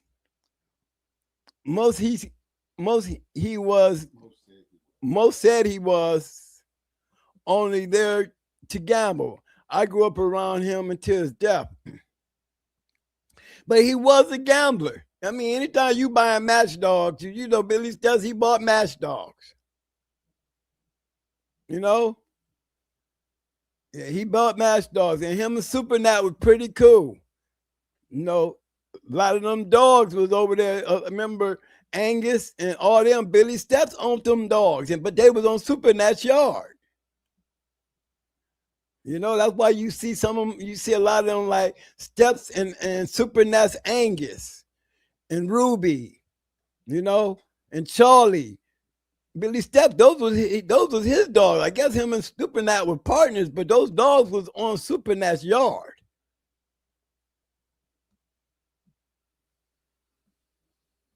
He said, "You dropping jewels, twin." Okay, let me put it up, man. Let me put it up, Power. Horsepower said, "You dropping jewels, twin. It's all about the man with the dog, with that dog. If you serious about winning, you gonna do the right things. All facts, twin. Stay dark, dog, man. You know what? This is for them. You already know. I already know my viewers. I ain't gonna be hollering out, but you know, I know my viewers. And yes, he's right. It's consistent. You gotta be disciplined like you the owner of a football team, man. And these guys were that good. STP and them, these dudes are good. Man, a lot of these fast lane dudes, but y'all don't want to separate the fast lane from the normal people. I can understand that because you feel like because we say fast lane because, you know, y'all feel like y'all being degraded. And it's nothing like that. You know what I'm saying? The fast lane is just what you hear, fast lane. We talking about some of the greatest dog men. You know, look, a lot of new guys came in there taking their shot at it. But I can guarantee you, man, 90% of the time they lost. You know, they had to get out there and catch up because you might have the dog, but you don't have the mindset. You ain't learned all your lessons, especially if you come in new. You come in new and you ain't got a great dog man on your hip. You know, then all you got is a good dog. You're going to learn the hard way. And if you catch a good dog, man, that you won at the skin of your teeth and he see you know things was wrong and he like your dog, he going to fill you in. They going to fill you in. You know, somebody sat down and took us under their wing. I got a chance to see them all. I was cool enough for them, you know, all of them, man. They all was damn near saying the same shit. They all was basically saying the same shit. Every one of them would come up in here and have their own special way of getting to that maximum stress. When they come out that pocket, boy, they come out like a greyhound. And if you can't keep up with that greyhound, they're gonna run you through, they're gonna run through you. And that's just how they play, man. And like I said, a lot of them use roids. Roids don't make you no winner. But Lord knows when you got a winner on roids, boy, you sure can't beat him. That's just bottom line. And if you ain't quick enough to beat him, he gonna take you out. And that was the whole purpose of why they conditioned that way. I'm sure Angus was doing this shit. I'm sure Kingfish was on that shit. I'm sure Zebo was on that shit. I'm sure Ace was on that shit. All those great dogs, all of them was on them roids. All of them was doing this shit. All of them was on that maximum stress. Barney Five would tell you that. Barney Five was a damn good conditioner. The old meal maker tell you that. Damn good conditioner. They all gonna tell you. Don't everybody know that part of the game? Maximum stress. Imagine doing that to a dog, y'all. with a 15-pound weight, and my match weight is 40 or 35, 36. Imagine what them 15 pounds is looking like on my dog man in 6 weeks. I'm going into peak week, his first time. The first time going into his peak week. When peak week is when you at your maximum, you at your maximum. Peaking is when you at the top and you start breaking everything in half. That's week 7. Week 7. When you go into week 7, that's peak week. I go in doing everything I did on that Saturday. The exact same thing I did on that Saturday. But this time, on this Monday, I'm doing it with no weights on. No weight harness, no weight collar. You want to see some beautiful shit? You want to see some beautiful shit? That's when all the beauty start coming in that week 7. You start looking at a bulldog. He going to be feeling so light and on his tippy toes. He going to be zipping through that shit. His body going to be feeling so light. He going to be feeling like he gliding on air, and he going to be zinging. Zinging. Just like you taking some ankle weights off your legs after walking around with them for 6 weeks every day, running and working out. And all you doing is coming in that last week, that peak week, cutting all your work in half. All the work's getting cut in half. You're up to 3 hours on the meal, hour and a half on Tuesday. Wednesday, you had 45 minutes. Thursday, you down to 20 minutes. Friday, you down to 10 minutes. What you gonna do Saturday? I'm gonna still take him out. That's how it works. And look at every time, or the whole time I'm breaking him down. Don't forget, I'm a week out. I got a whole week of rest.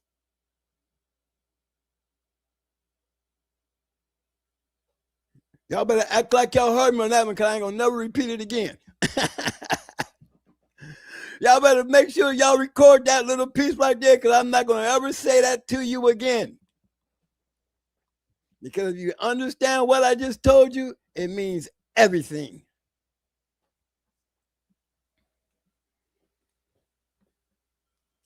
No, I ain't trying to give it all to you, because I ain't got down into the feed. You know, there's major things. You got to pick your dates. You know, everything is not always on the meal. You got the slat meal. You got the electric meal. You got the bike. You know, some dogs just don't want to run the meal. So you got to stay. What that mean? Hey, work don't stop because you don't want to do something. I ain't got time to teach you. You know, that's why you do it early. You get them accustomed to it early. Matter of fact, all dogs back then, you know, you wanted to get them, you know, where you wanted your dogs to get exercise, you always keep a meal out there around the yard so you can take them off and let them see other dogs run it. You have your meal out there throwing up the whole damn yard acting crazy because now everybody wants their turn. Walking dogs by them and shit while they on the meal, you know. I got lucky enough to have me 2 Red River Curlies. You know, I got a chance to just take them out there on the yard. You know, before, when they raided my shit, I had 2 Red River Curlies. I ended up taking them out there in the woods, taking the belt off of them, sticking them under the meals, and left them out there. Yes, sir. Because I didn't keep them at my house. But what else was I going to do with them? When I cut off from everybody. I got rid of all that shit. I didn't want to call nobody and tell them to come and get this, get that. You know, I didn't know what my situation was. So I took the belts off of them and took them out there in the woods. Left them right there in the woods. Somebody out there running around there, ran into 2 nice-ass Red River Curly treadmills. But yeah, man, you got different days. You know, flirting is fine. You know, I'm not a fan of mouth work. I'm just let y'all know that. If I'm gonna do some bite work, I'm gonna do it in a bite box. Because I don't want my dog doing all that running and jerking and snatching and all that shit. I might pull a muscle. I might spring a back or something. No, I want him in a box, contained. If I'm doing bite work, I don't want him bouncing all over the damn place and spring poling and all that. I want him targeting, hitting that little wedge sleeve, hitting it and grabbing and biting down. I don't need him to be tug of war and all that. I need him to, it's all about his bite. Take a little rope leash, put it on his little collar there and pull him when he's biting and just kind of push his head down there and say, bite! Yes, sir. And you see him kind of grip his whole mouth down on it, and then you just squeeze him a little bit. Bite! You can feel that pressure. You keep doing that, you teaching him how to bite. Don't expect him to do it just because he's putting his mouth on it and he wants to grab it. No, man, you want to teach him. Teach him, see for yourself. You keep doing it consistently, just like them Rottweilers, them German Shepherds, them Malinois. You can teach them motherfuckers how to bite some shit with their whole mouth. You can teach a damn pit bull the same damn thing. It's about consistency, staying consistent. And understand if you understand your limits, then that means you should know your dog, and you should get the best out your dog to build from your dog. You got to give him. You got to put the work in, and if you put the work in, and make sure you feed the dog. There's so many other things that go with this shit for it to work. The food got to be right. The dog got to be extra healthy. You might, I've seen guys push dogs because, they feet. Yeah, or I warned him before I took him out. But when I go ask him, well, how much he weigh? You can't tell me how much the damn dog weigh. Well, how much medicine, how much wormer did you give him? What kind of worms did he have? They don't know none of that. I just warm them. I don't have to worry about it. I just warm them with the whole thing. Well, how do you know you even weigh? How do you know you ain't wasted? I don't care. See, them kind of dog, man, you can best believe I can tell you how he keep his dogs. Yeah, he'll tell you I warm them anyway. I warm them anyway. A real one gonna have a microscope and he gonna be out there dipping that motherfucking little collector into that shit, and he gonna come in the house and he gonna know exactly what kind of worms he got to treat, and he gonna keep on checking that shit until he don't find none in that shit. Because you really don't want to be doing that joint to keep, but guess what? I'm gonna be checking stools all through that damn keep. I'm not gonna just be happy with a stool sample that I gave him a worm, tested him for worms or checked him for worms at the beginning of it and be reassuring that he ain't got no more. No, you're supposed to be checking that dog all throughout the keep. I go as far as the goddamn a motherfucking blood pressure machine. Put a blood pressure on a dog's leg and you can get a blood pressure on your dog, bro. Yeah, you get the heart rate and all that on your animal. Okay? That's another thing that I was taught that was real slick. Building up the dog's heart rate, knowing what the maximum, building his heart rate up to the maximum, and then having his recovery. Longevity when it comes to the exertion and small time for recovery. That's when you got it down pat. And now you getting more work and less recovery. A lot of those dogs, they just, a lot of them don't make it that hour mark because they just didn't put all they had in. Because usually it's because somebody was in better condition than the other one. Because somebody going to give first. And a lot of them be the ones that start off fast and then get gassed out. He might have been better than the one who was really pushing the fight. The one that was really pushing the fight was the dog that was really losing the fight. You ever seen them matches back in the old days, probably when you hear that? Oh shit. Shit done changed now. Look at him. That's the kind of shit happens, man. When the dog who is really doing all the pushing was the dog that was losing because he probably wasn't as good in his talent. He was on a real good dog. It just took him a minute. But his pressure on that dog forced that dog to fight with his all. You better keep on throwing all that kung fu on me, because as soon as your ass slow down, I'm fucking you up.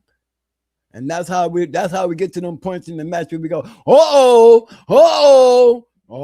shit, what's this? What's going on here? Tail done changed. Tail done came down. He was hanging up there like Hercules. Now the tail's starting to come down. You're starting to see that little wobble when they back in. Yeah. Now he wants to just hold on and ride out. Or now he wants to lay down and just grab a hold of something. Old Slick Jimmy, the one who was really the one that wasn't as talented as Mr. Fastlaner. You know what I'm saying? He think Mr. Fastlaner then got tired out and tuckered out, and now the comeback is on. And he never gives that other dog a chance to recover. He's not going to let him back in. A good dog, man, will not let you back into your dog. He going to stay on that motherfucker, and he going to press and press and press and press because he know what he got there. Oh, yeah, we took a whooping in the beginning, but, boy, our comeback is a motherfucker. Because he ain't going to never let your dog recover. Your dog is going to steady trying to keep up and get up to try to stay in there with you. And the whole time he's on a sinking ship where sooner or later they just give it in. Because they're getting punished. But they started off great, though. I know bulldogs out there, old schoolers, y'all know what I'm talking about. Pretty sure y'all done had y'all day of that. You know, pretty sure y'all done had y'all day of that. Every once in a while, you get a Martell and Radar with both dogs in such great condition. You know, I went 3 hours and 17 because both dogs was in great condition. You know, I knew that their dog was in great condition because the dude I went into, I gave the dude the keep thinking we was friends. Y'all know about that fight. That dude I gave that guy everything. I gave him everything but teaching him what to do when it come down looking for that bulldog. I was able to call on mine. He wasn't able to call on his. That was a changing factor. I told my boy to get on that nose. Stop hanging out down there. You need to get on his nose, son. That's how we going to get rid of him, and he heard me. And that move right there changed the fight. After that move, there was no out of hold, no count, no turns, no nothing for 3 straight hours.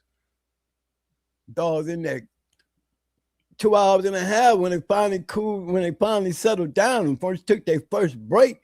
I was ready to take my dog home. Shit, man, let's call this a draw, bro. But he thought he had the upper hand.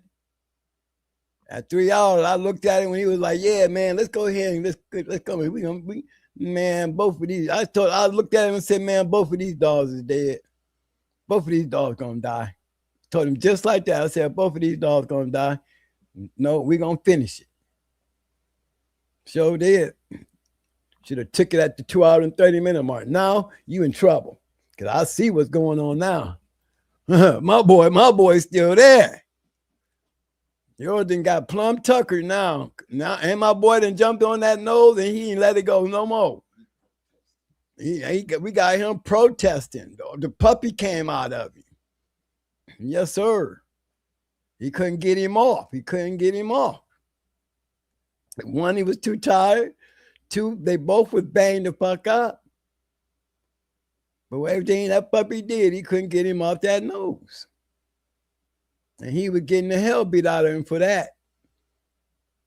And everybody was like, "Man, did he just tell that dog to get on that nose? I know he didn't tell that. Did he just tell that dog to get on that nose?" That dog came right off that leg, went and jumped on that dog's nose. Just like me and him was sitting there at the table. Hey, man, go pick up that glass for me. Man, everybody was talking about that one. Late into the fight, too.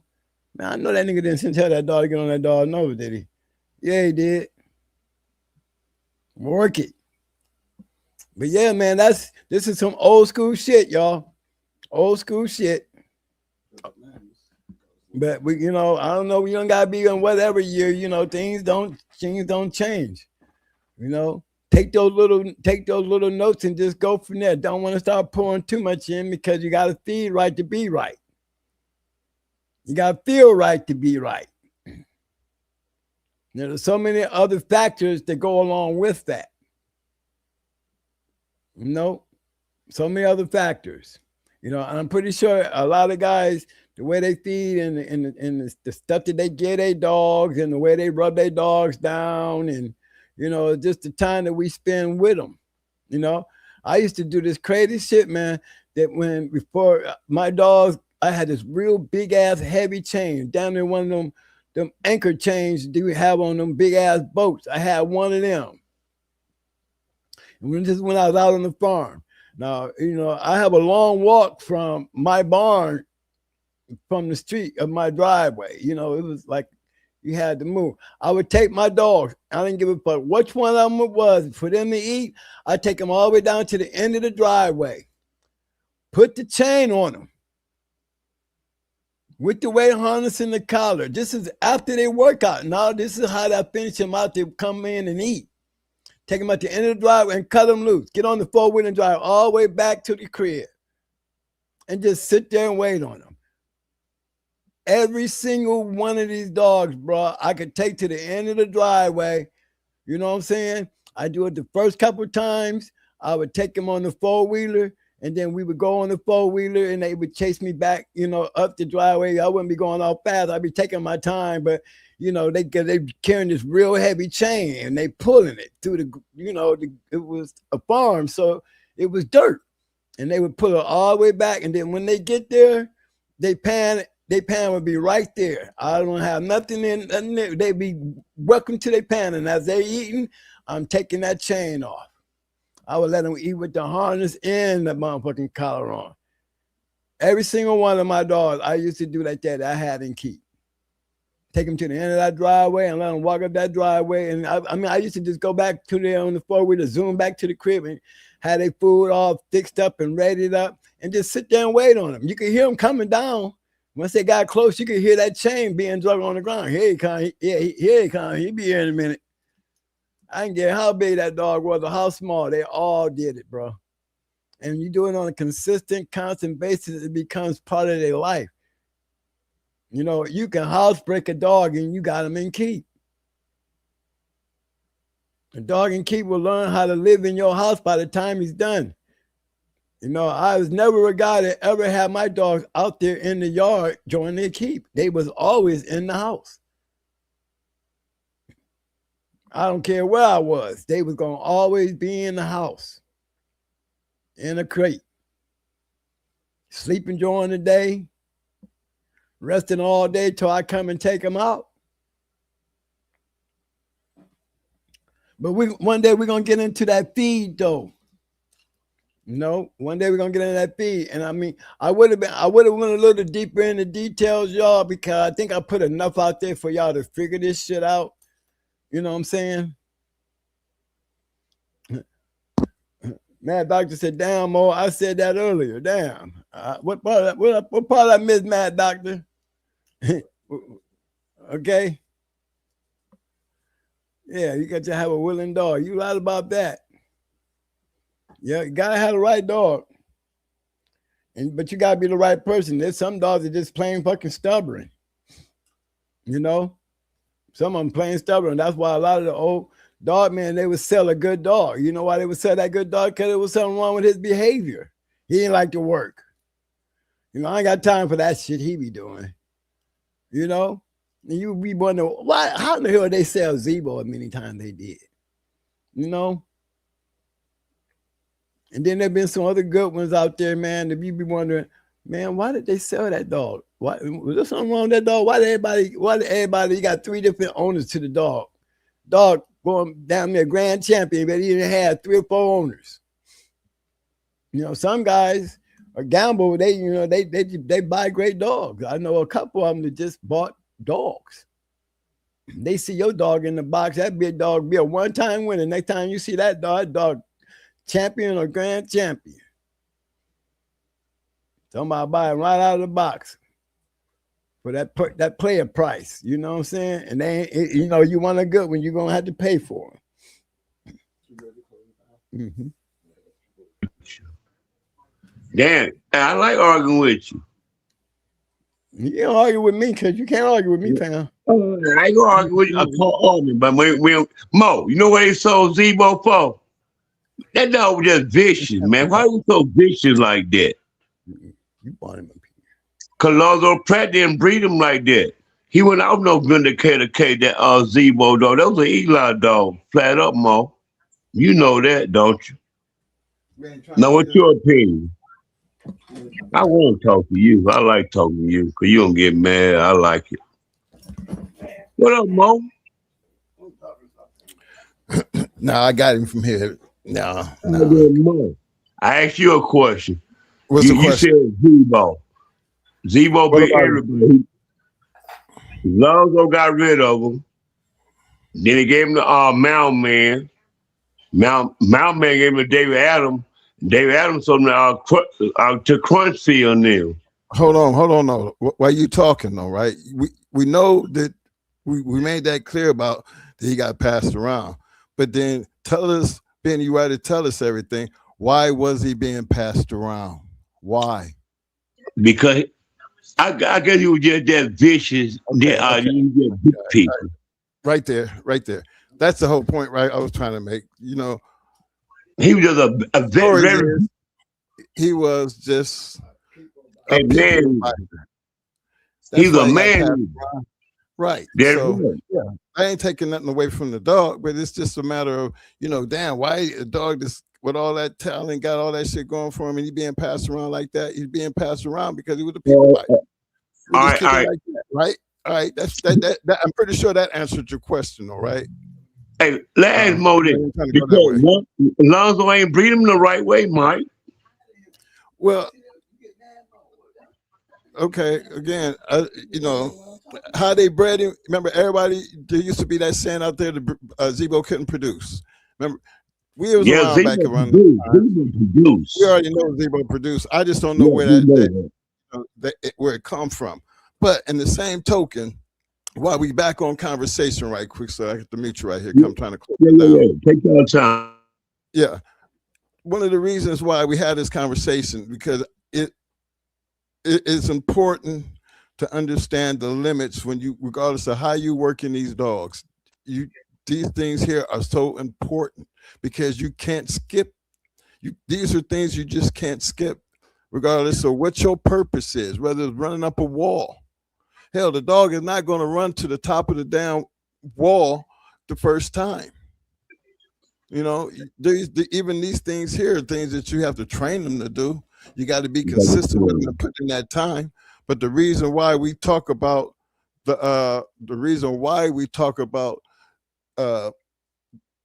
being able to understand the dog's limits, because there's a process. In order to even be involved in that process, you have to have some type of understanding of what you're trying to get, what you're working for. And when you can understand that, you're going to bring a dog that is set for competition, whether it be conformation, weight pulling, treadmill racing. Man, you cannot get around the work. You always hear me keep pushing this issue, fellas. Get out there and get ready to put in the work, because I know if you putting in that work, it's not going to be easy, but you're going to be better. The more you do it, the better you are going to be, and the better the competition is going to be. So that is one of the things that's so important, fellas, in raising these dogs, especially when we're talking about work. We speak based on our purpose is totally different than what I think the purpose of the now is. I mean, our purpose, come on, we got to let that stay back where it is. But when it comes to putting one in shape, they don't know. The dog gonna do what you wanted to do. They don't know the damn difference. The thing is, what's wrong with bringing in a top quality, great shape dog? He's going to be competition. Whether he's standing there looking good, you're going to be able to look at him and know that dog is in good goddamn condition. We see so many of them, and everybody has their certain way about how they get there. So the fact is that they're all at some point, they going to get there. It's just whatever your preference is. But for the newcomers out there, that's what you have to get ready to deal with. Because a lot of the old people and a lot of people who've been around them, they might have that on you. It would be just that one thing that where they win in competition and you be wondering why. That's why you go talk to the judge and you want to know why. Because it might come down to the fact that this little small detail is what got you. You know what I mean? Not taking away from nothing that you did, but it's always good to know what happened. Because there might have been something that you missed. I mean, me being judge in the dog show and just seeing people show up with dogs kind of blew my mind. Because I mean, I would kind of be like, if you're gonna bring a dog out, what's wrong with bringing out a work dog? Especially when you talking about, you're fixing to go into competition. I mean, you think that dog looked that good on the chain, like somebody wouldn't notice that?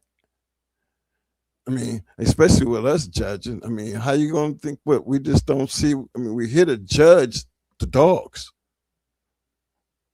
And when you do things like that, I guess we ain't supposed to know what we're supposed to be looking at, right? Because I'm hoping that you was coming to win. Those kind of things kind of trip me out about the new shit. This is what y'all call the new. Yeah, because everybody can just go grab one off the chain and been working in the backyard and show up. But man, if you pay attention to some of these great competition champions and just take a look at what it takes to be a confirmation winner, confirmation champion, and just look at these dogs, man. You would be surprised. That is your competition. That's what you got to get ready to deal with.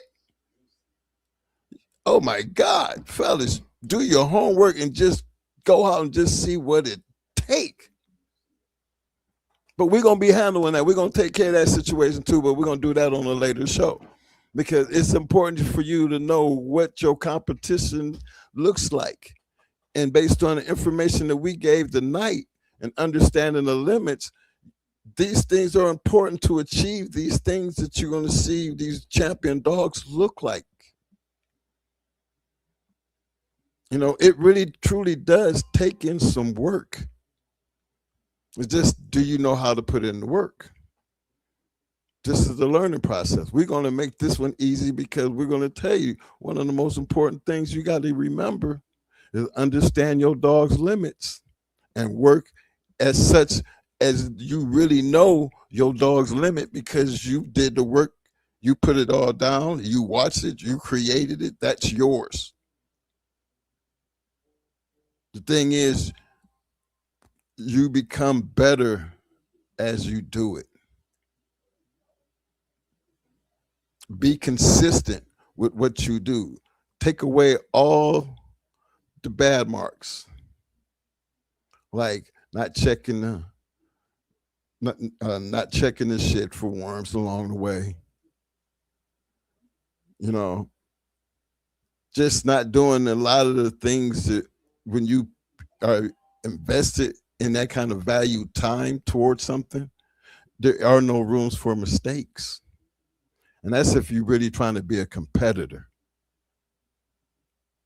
That's why I'm looking at the confirmation shit the way I look at it, because it's competitive. And the competition, the more people do it, the more people are going to be putting in the work, the rougher the competition fixing to be. Imagine going into a national APBT show and you got them vets up there. I mean, it's totally it's like Jake Paul going in there against Joshua. It just, the hype might sound good, but then when you start looking at what these APBT champions look like, you'll understand, man. That's what you fixing to go up against. I prefer to see, me personally, I prefer to go in and have my dog looking like they dog. That's what the competition going to be at, because now we're going to get petty because we're going to have to take a look at these dogs in detail, because stepping back just looking ain't going to be enough. Because when you got a bunch of beautiful, well-shaped, put together dogs, it is hard to just stand there and just say, by looking, what's the difference? Because look is always going to get your attention. That's why you probably got them placed first, second, and third. But now you got to find a difference between first and third. And then that's when the detail falls in. That's why I'm up to put my hands on them because I want to be fair. There's got to be something that's going to be separate one of them from the other two. So just understanding that, fellas, because again, it's going to take work. As long as you're working your animal, these are the things you're going to run across. If through this conversation that you pay a little bit closer attention to the thing that matters, and that is your dog's limitations from start, you will understand what we mean by if you're putting in the work, you're going to see your work. That's the sole purpose of understanding the dog's limitation from day one. Make that part of your program. Guarantee you're going to be part of the successful programs, regardless of what you're doing. The thing is, you don't want to be outworked, basically, because that's what Keeps was all about. We had some great men that was some damn good keepers, you know what I'm saying, that you knew that he was fitting to bring a bulldog. Who put that dog and say, so-and-so, oh, yeah, you fixing to, he coming right. So you got to match that kind of energy. You don't know what he did, and he don't know what you did, but then to yourself, that's all you're going to have to go on is what you did. So we put that out there so you can pay attention to the most important things about what you're trying to do if you are trying to be competitive. It's going to take work. Putting in the work will show the success of your work just based through your dog. You ain't got to say nothing. The dog going to take care of that. That's the beauty of being able to get there. And especially when another person can appreciate it. Big shout outs to the Space Age Pitch coming through, showing love with a 10-piece. Appreciate that, fam. Really do appreciate that. And welcome to the Shark Tank, man. I think it's important that we take these type of conversations. I feel like, to all my other my people out there, these things do matter. And it's good to know that the dog community, we all understand that. Okay, I understood it. But when we get so many conversations about it, people asking questions, hey, so-and-so, he looks sluggish today. And then you have to go dig down and, okay, what you do? Tell me what you did. Tell me what's doing. And you start asking them questions and they can't give you the answer. And it's kind of like, okay, so you're not running the program like this program right here. So you don't know, you have no idea where things went wrong. And I'm supposed to try to help you, when there's so much that's already wrong. So you try to help by, first get them out the situation they in. Let me get you back on track. You might have to slow down for a minute, but because you got to get back on track, because right now you're off track and you don't know shit. But from this point on, you need to do these things right here. So the next time I'm going to call you back, I want to know these things right here, because these are going to be the answers that I need in order to see if, my help was even worth it. You know what I'm saying? Let me see right here. But fellas, I ain't trying to hold y'all here all night. I just thought, this was a good conversation to have, because, we're talking about coming in through the new year, and pay close attention to the competition side of things. Whether you're hog hunting, running up walls, the thing is, American Pit Bull Terrier is meant for work, man. You know, that right there is important when you owning these dogs, because if you don't have a purpose, I mean, even if you want to keep it as a pet, at least that's a purpose. I mean, it's a pet. It's going to do what an American Pit Bull Terrier do. They make beautiful pets. They're the most loving animals that you could possibly have. But at least, you know, when I see people like that, you know, I try to just, like when I see people who be like, they out for a walk, and all of a sudden their dog loses it. And then they don't know how to react because, you know, I've never seen them act like that before, type of stuff. And I'd be wondering, do you know you got a pit bull? You know, well, he never acts like that. Well, today he's acting like that. So I'm pretty sure this can't be your first time seeing that type of activity. It's just the fact that I'm standing here and I'm trying to help you get this dog under control, because if it kills that little dog, you're going to be responsible for it. And I've seen that happen. And I always felt like, hey, man, the pit bull is a pit bull. And we hear so many accidents based off of their reaction. But then if they was working like they were supposed to be doing, you would know all these things and you would have those kind of things under control. They're not meant to just sit on chains and try to be just a pit bull because you say it's a pit bull. Try to put it to work. And in this now, for me, putting it to work means there's all different types of avenues to be legally respected with a yard full of American Pit Bull Terriers. I mean, I'm hoping some of you guys is working to have a yard full of champion trail mirror racers, confirmation winners, you know, because that market exists. You know, because either way, you're going to still have to put in the work, regardless of what you're doing, how you do it. So enjoy it and at least get something out of it. And the biggest thing you can get out of it is that number one spot based off of what you brought to the table. You know, and be consistent with it to be able to do it again. Hey,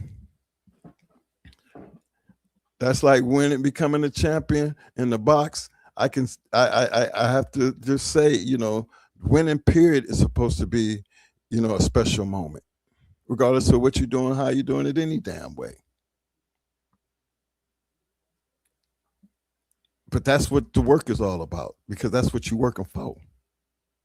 So, fellas, as I get ready to get up out here now, I really appreciate everybody for coming out on this Tuesday night, hanging out with us. You know, as I get up out of here, first of all, big thanks to everybody who donated to the channel tonight. You know, that's always appreciated and well respected also, because, you know, I think people only give because they feel it in their heart to give, especially because it might be the moment. You know what I mean? And they feel like they got to give something back. And so I really appreciate it, because it got to be something I'm saying that I'm hoping, you know, you can use, and that you're going to get it free regardless, but they know they can get it free. But they just want to show their appreciation for it. And if I'm wrong, let me be wrong, because that's the way I take it, because I'm going to give it to you anyway. But I do appreciate the fact that people do, because they're showing their appreciation for what they got. You know, we need a lot more of that going on. You know, a lot more of that going on. Not just from the donation side, but the appreciation to each other as far as creating the competition and getting out there and see how the brotherhood looks when you're out there competing. You know, that's just another avenue that we're gonna be looking deeply into as 26 goes on. Big shout out to my people over at the APDR registry, Jesse and them. You know, big shout out on the New Year thing. One day I want to try to get Jesse in here because that's one guy. You know, here's a guy that's the president of the APDR. You know, and just want to get him in here to tell his story because the man is so dedicated to actually creating a program and a format and a registry where you can actually go out and show your dogs. You know, I mean, we know there's, there's shows out there. So, the big dogs, they generally run, they try to run the shit. But then that's where competition is from because you know how I felt about the ADBA and they bias sometimes happens to fall in because, they have their own little circle and it's hard to break into that circle. So you have to create a circle, you know what I mean, to become their competition. Because the minute you take an APDR champion over into an ADBA show, you going into that show representing as an ADBR champion and have some damn respect on it. Like have some respect on the registry's name. Because the competition is tough over there and they'll show you how tough the competition is because they'll show up over at the ADBA show and any other show and bring a real competitive bulldog in. Because that's what it's all about. Don't let your feelings be hurt trying to get on the level where them boys up there in the ADBA. They on a different type of level. Remember, I tell you, there's levels to all this shit anyway. But if you're going to prepare yourself without trying to be somewhere that you ain't leveled up to be, and disappointment takes away from the work. That when you do the shows like South Bottom and represent them and walk away with some hardware in shows like that, that means a lot. Because at least you walking in somewhere with your head up held high, knowing that he was able to go against some good competition there, and you should be willing to take that dog into any competition. I wouldn't give a damn if it was the ADBA. Or anybody else to want to do it, because that's what competition is all about, gentlemen. All we trying to do is give you a little insight to be competitive. We might be from different worlds, but guess what? The dog don't know that. He gonna perform if it's any regardless. So why not bring the best animal that you can bring based on the dog, man, really do make the dog. You know what I mean? The dog might make the papers, but it's really going to take a real dog, man, to make the dog even worthy of talking about. That shit ain't never changing, regardless of what y'all doing. So you might as well just go ahead and jump on the bandwagon and be able to appreciate what you're feeding just a little bit more because you're putting in the work. So I'm going to get ready to get out of here, fellas. I really appreciate y'all for showing up and showing out. Big shout out to the Mad Doctor who stepped up to the plate. Let it be known as always. Put this in here right quick because that's a good comment. My man Mad Doctor said, you need conditioning. Number one, schooling. First, prep to pre-keep. Salute. We winning in our community. Subscribe, like to the Mad Doctor channel. He said, my drunk talk and whatever, I'm out. S2W. Big shout out. Hey, look, Mad Doctor, whenever you're ready to drop that channel, whatever that channel is, man, you send me that link, man. I promise you I will drop it. I will drop it so everybody knows to get over there and subscribe because I know you're going to have a mad one. Yes, the Mad Doctor. Don't forget, man, I need that channel information. I'll definitely be glad to come over there and hang out with you, man, and support you. To the rest of my people out there, y'all show me a little bit of love right quick. Give me some thumbs up, thumbs up, thumbs up, thumbs up. Yeah.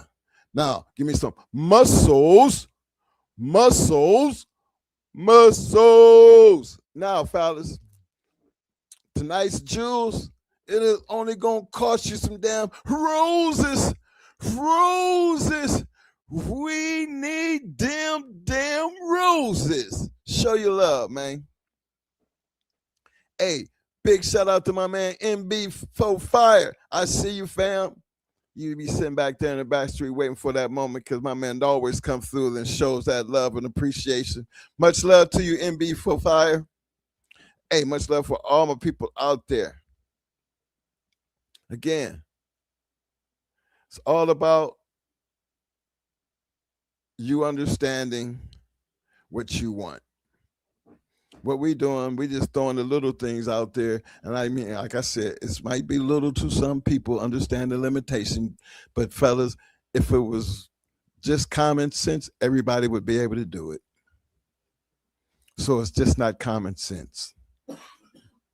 It's a method. It's a method of madness to this recipe. It's a method of madness to success. Yeah, we might be giving it out for free. But I know one thing: if everybody that really want to take advantage of it and is listening, then I know competition fixing to be rough. It's gonna be on Platino. Big shout out to my man John Johnson. He said it's the layman that gets the APBT a bad rep for lack of knowledge. You're right, man. And remember, we can't control. That's the thing about these dogs. We cannot control who has them. Okay? But then that's not going to be your major concern because these dogs been beaten, bad news for many, many years, and they have still been able to survive. The thing is, if you got them, what part are you playing to the success of these dogs? I mean, I always say it's about the purpose. But then why do you have them? Yeah. Okay, before I get out of here, I want to get one more thing in. I'm going to let him get it in.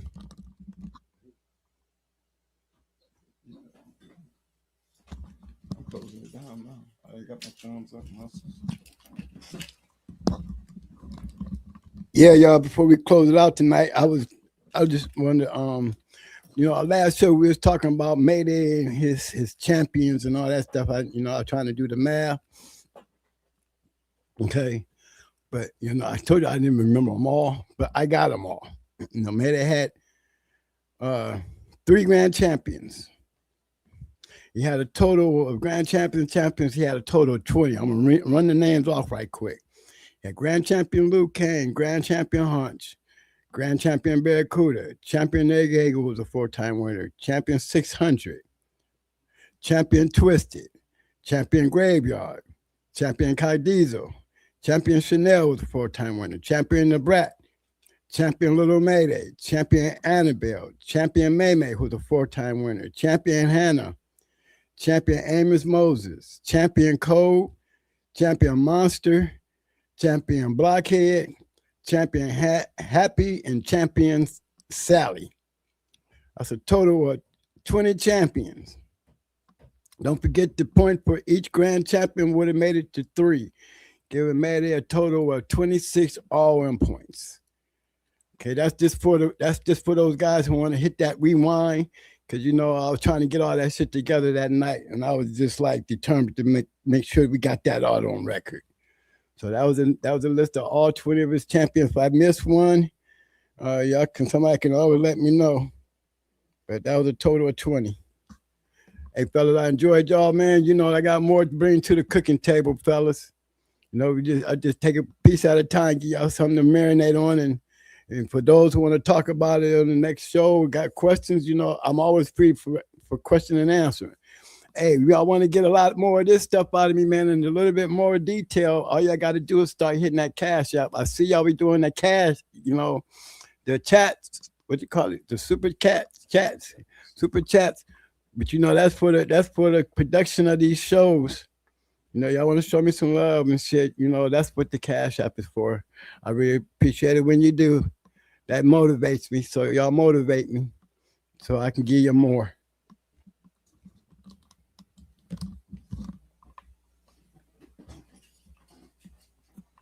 All right. You said it was 26 points, our own points. Hey, like, I always, that's a lot right there. But come on, fellas, let's keep this thing. This is why I be talking about the dogs sometime, because you go pull up Mayday on Pets Online, and it'd be like 1,536 something offspring, and then all we think we can account for is 20 of these champions that came directly off of him. When even that 26 points is a lot, still got him in the top 5 of the Register of Marriage line. But don't take all the 1,500 damn offspring with 20 champions, 26 points with these people who making these champions, and look bad on that, because remember, it's always going to be the dog man that makes the dog. Just because you always get, yeah, Jeep had 22. Okay. But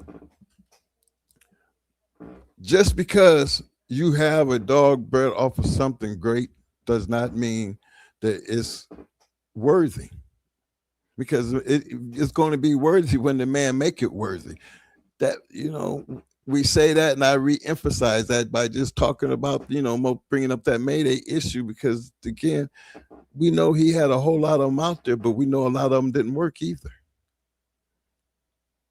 So does that fall on the dog man? Well, sometimes it all depends, because if I knew all the ones that didn't, I would be able to tell you a little bit more about the dog man that had them. So you can't knock the ones who did have them, they did the right thing. And I think it's like that with any breed. Any dog that you out here buying, you're buying puppies, you got a goal. I mean, if you're buying because the papers look good, okay, then you're that type of guy where you're not really paying attention to who actually, doing the breeding. You just like the papers. I got to have it on the yard, not knowing what it's going to do, what it's going to be like. But again, it's still a regular dog until you do something with it. Are you capable of doing something with it? That's when you start looking at yourself, because then ain't nobody else to blame for, your failures, which means you should always be taking credit for your success. See, that's a 2-lane highway. So understand where you were trying to be at and what you're trying to do. We just try to make it easier because we've done it. And if you just do it enough, you'll have the glory to sit back and say you've done it, boy. And how we know how well you are as far as what you're doing, you're going to have the accolades to show for it. And regardless of what people say or what people think, they can't take that away from you. So discouragement is always a never when you're putting in the work, because you're the one making the decision. It's not the dog. It's the dog man. So much love out to the dog men who put in that work. Much love and respect for you, because that's the quality of your work was always going to make you shine. And then the most important thing is always scratch the win. Because believe it or not, man, if you notice how Mo was talking about the way he do our dogs, it's already built into him to want to do something that they love to do. And that's scratching, baby. Try to have some influence on that you can take some kind of credit for that, because you put it in him. You made him comfortable to be able to do that. You made him right to be able to do that. Yeah, you're supposed to shine in the glory. Always. Again, you better always scratch the win. That shit can be contagious, man. You better watch yourself. So, fellas, until Friday, y'all stay safe, man. Stay loyal to your dog. Stay loyal to your work. Because your work, it will show you something. I mean, when your work can show you something, then if you right, everybody else gonna be able to notice what you see. And they can't. Some will hate on it all they want, but you gotta respect it. I'm gonna leave it at that. Let me get my little thing going here. I mean, y'all stay safe and don't forget to hit that like button. For those who haven't hit that like button, to all my newcomers for showing up and showing out, I really appreciate that. It's always a blessing to have my people over here in the Shark Tank doing what they do. I don't know nobody that wanted to come up. Big shout out to the Mad Doctor for coming up, showing the love. But hey, fellas, we do drop that link, you know, because again, you can come up here and you can have your own opinion on how you do things, you know. I think that's important. Don't just take our way, you know, because it's not really about our way. It's about the right way. And the only thing for us, what right is what we did and what worked for us. Somebody else done the same thing. Feel free to share that information because it's needed. We had mentors, you know. We had experience by being around people who were experienced. Not everybody has that opportunity, especially in the now. But that's what these podcasts are supposed to be for. So we're going to make our due diligence to get out there and share that information and how you use it. I hope you use it for the betterment of your animals and you as a dog man. You know what I'm saying? Ain't no self-proclaimed shit.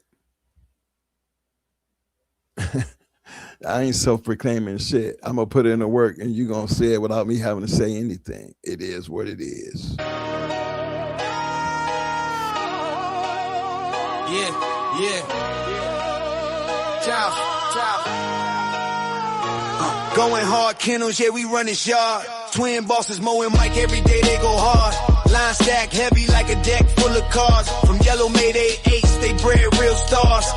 Welcome to the yard where the legends get raised, where the chain spots shine and the bloodlines praise. Grand champ King Kunta with that royal type stride. Red ruby in the pen, red hot worldwide. The brat in the cut, keep the hustle on track. Pretty mama got the look and the structure intact. L-Ride bring the heat, yellow bird bring the flame. Gus and 38 special certified in the game. What day in the ring, crowd love in the scene. Dogs moving like ghosts in the champion's dream. From yellow to buck, their foundation is tough.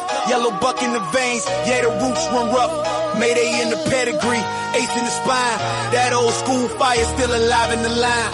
Twin brothers in command, pushing forward with pride. Going hard on the banner, let the whole world ride. Hard work in the yard, every sunrise earned. Legacy in the dirt, with every chain spot turn. No shortcuts, taking no champions bought. Just blood, sweat, time, and the lessons they taught. Going hard, Kennels, yeah, we run this yard. Twin bosses, Mo and Mike, every day they go hard.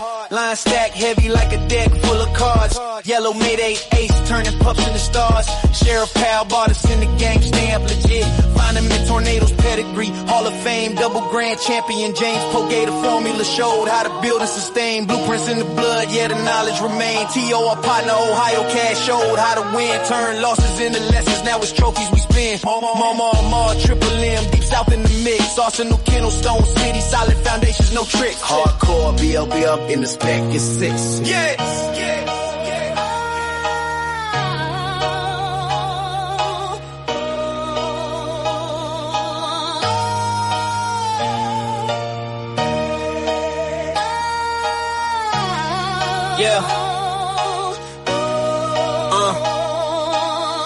Tom, Dick, Todd, Tony Wade, Southern Kennels, real ones through time from Pro Set, Windy City, combined in place, low type, apex, pressure built for the chase, gotta eat boys, black ice, hunger sharp as a blade, third verse for the legacy, every debt fully paid.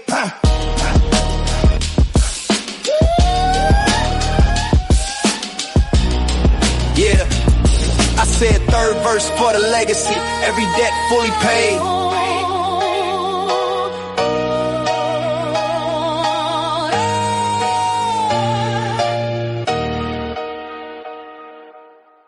Yeah. It's Mo and Mike in the house. Going hard with the legends. Paying homage, you know. Yo, Twins Mo and Mike, we running this game. Legends in the making, never gonna be the same. Kennels popping hard, these game dogs raised right. The brat, pretty mama, they shining so bright. Lil Mayday, what a day, they breathe the heat. Red Ruby L-Rod, they can't accept defeat. With 38 special and Yellow Bird, we top tier. Champions, grand champions, ain't no fear. Run the register, I'm merit, we got the elite. Mayday bug Jeep, yellow Frisco, feel the beat. Females like honey bunching awesome, baby, we tight. Bloodline strong, spreading knowledge, taking flight. Scratch to win, don't talk, be about it. We the real deal, you know it's no doubt about it. KPTO, the modern Earl Tudor.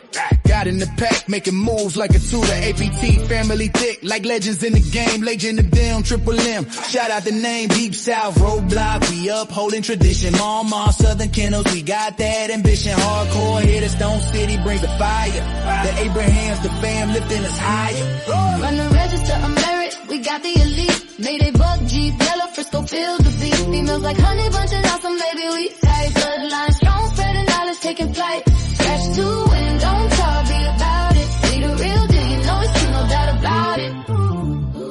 Listen up, respect the hustle, respect the grind. Ben, Nate Dogg, putting in work intertwined. Keeping that legendary status alive, you feel? Don't hate on the ride, catch the bus, we keep it real. What's history without a future? We pay the way, Captain. We make it happen, that's the play. So here's to the champions, run the race, stand tall. Twins Mo and Mike, we gon' answer the call. Legends in the game, yeah, we holding it down. In the world of game dogs, we wearing the crown. Run the register, I'm merit, we got the elite. Mayday bug Jeep, yellow Frisco, feel the beat. Females like honey bunching awesome, maybe we tight. Bloodline strong, spreading knowledge, taking flight. Scratch to win, don't talk, be about it. We the real deal, you know it's true, no doubt about it.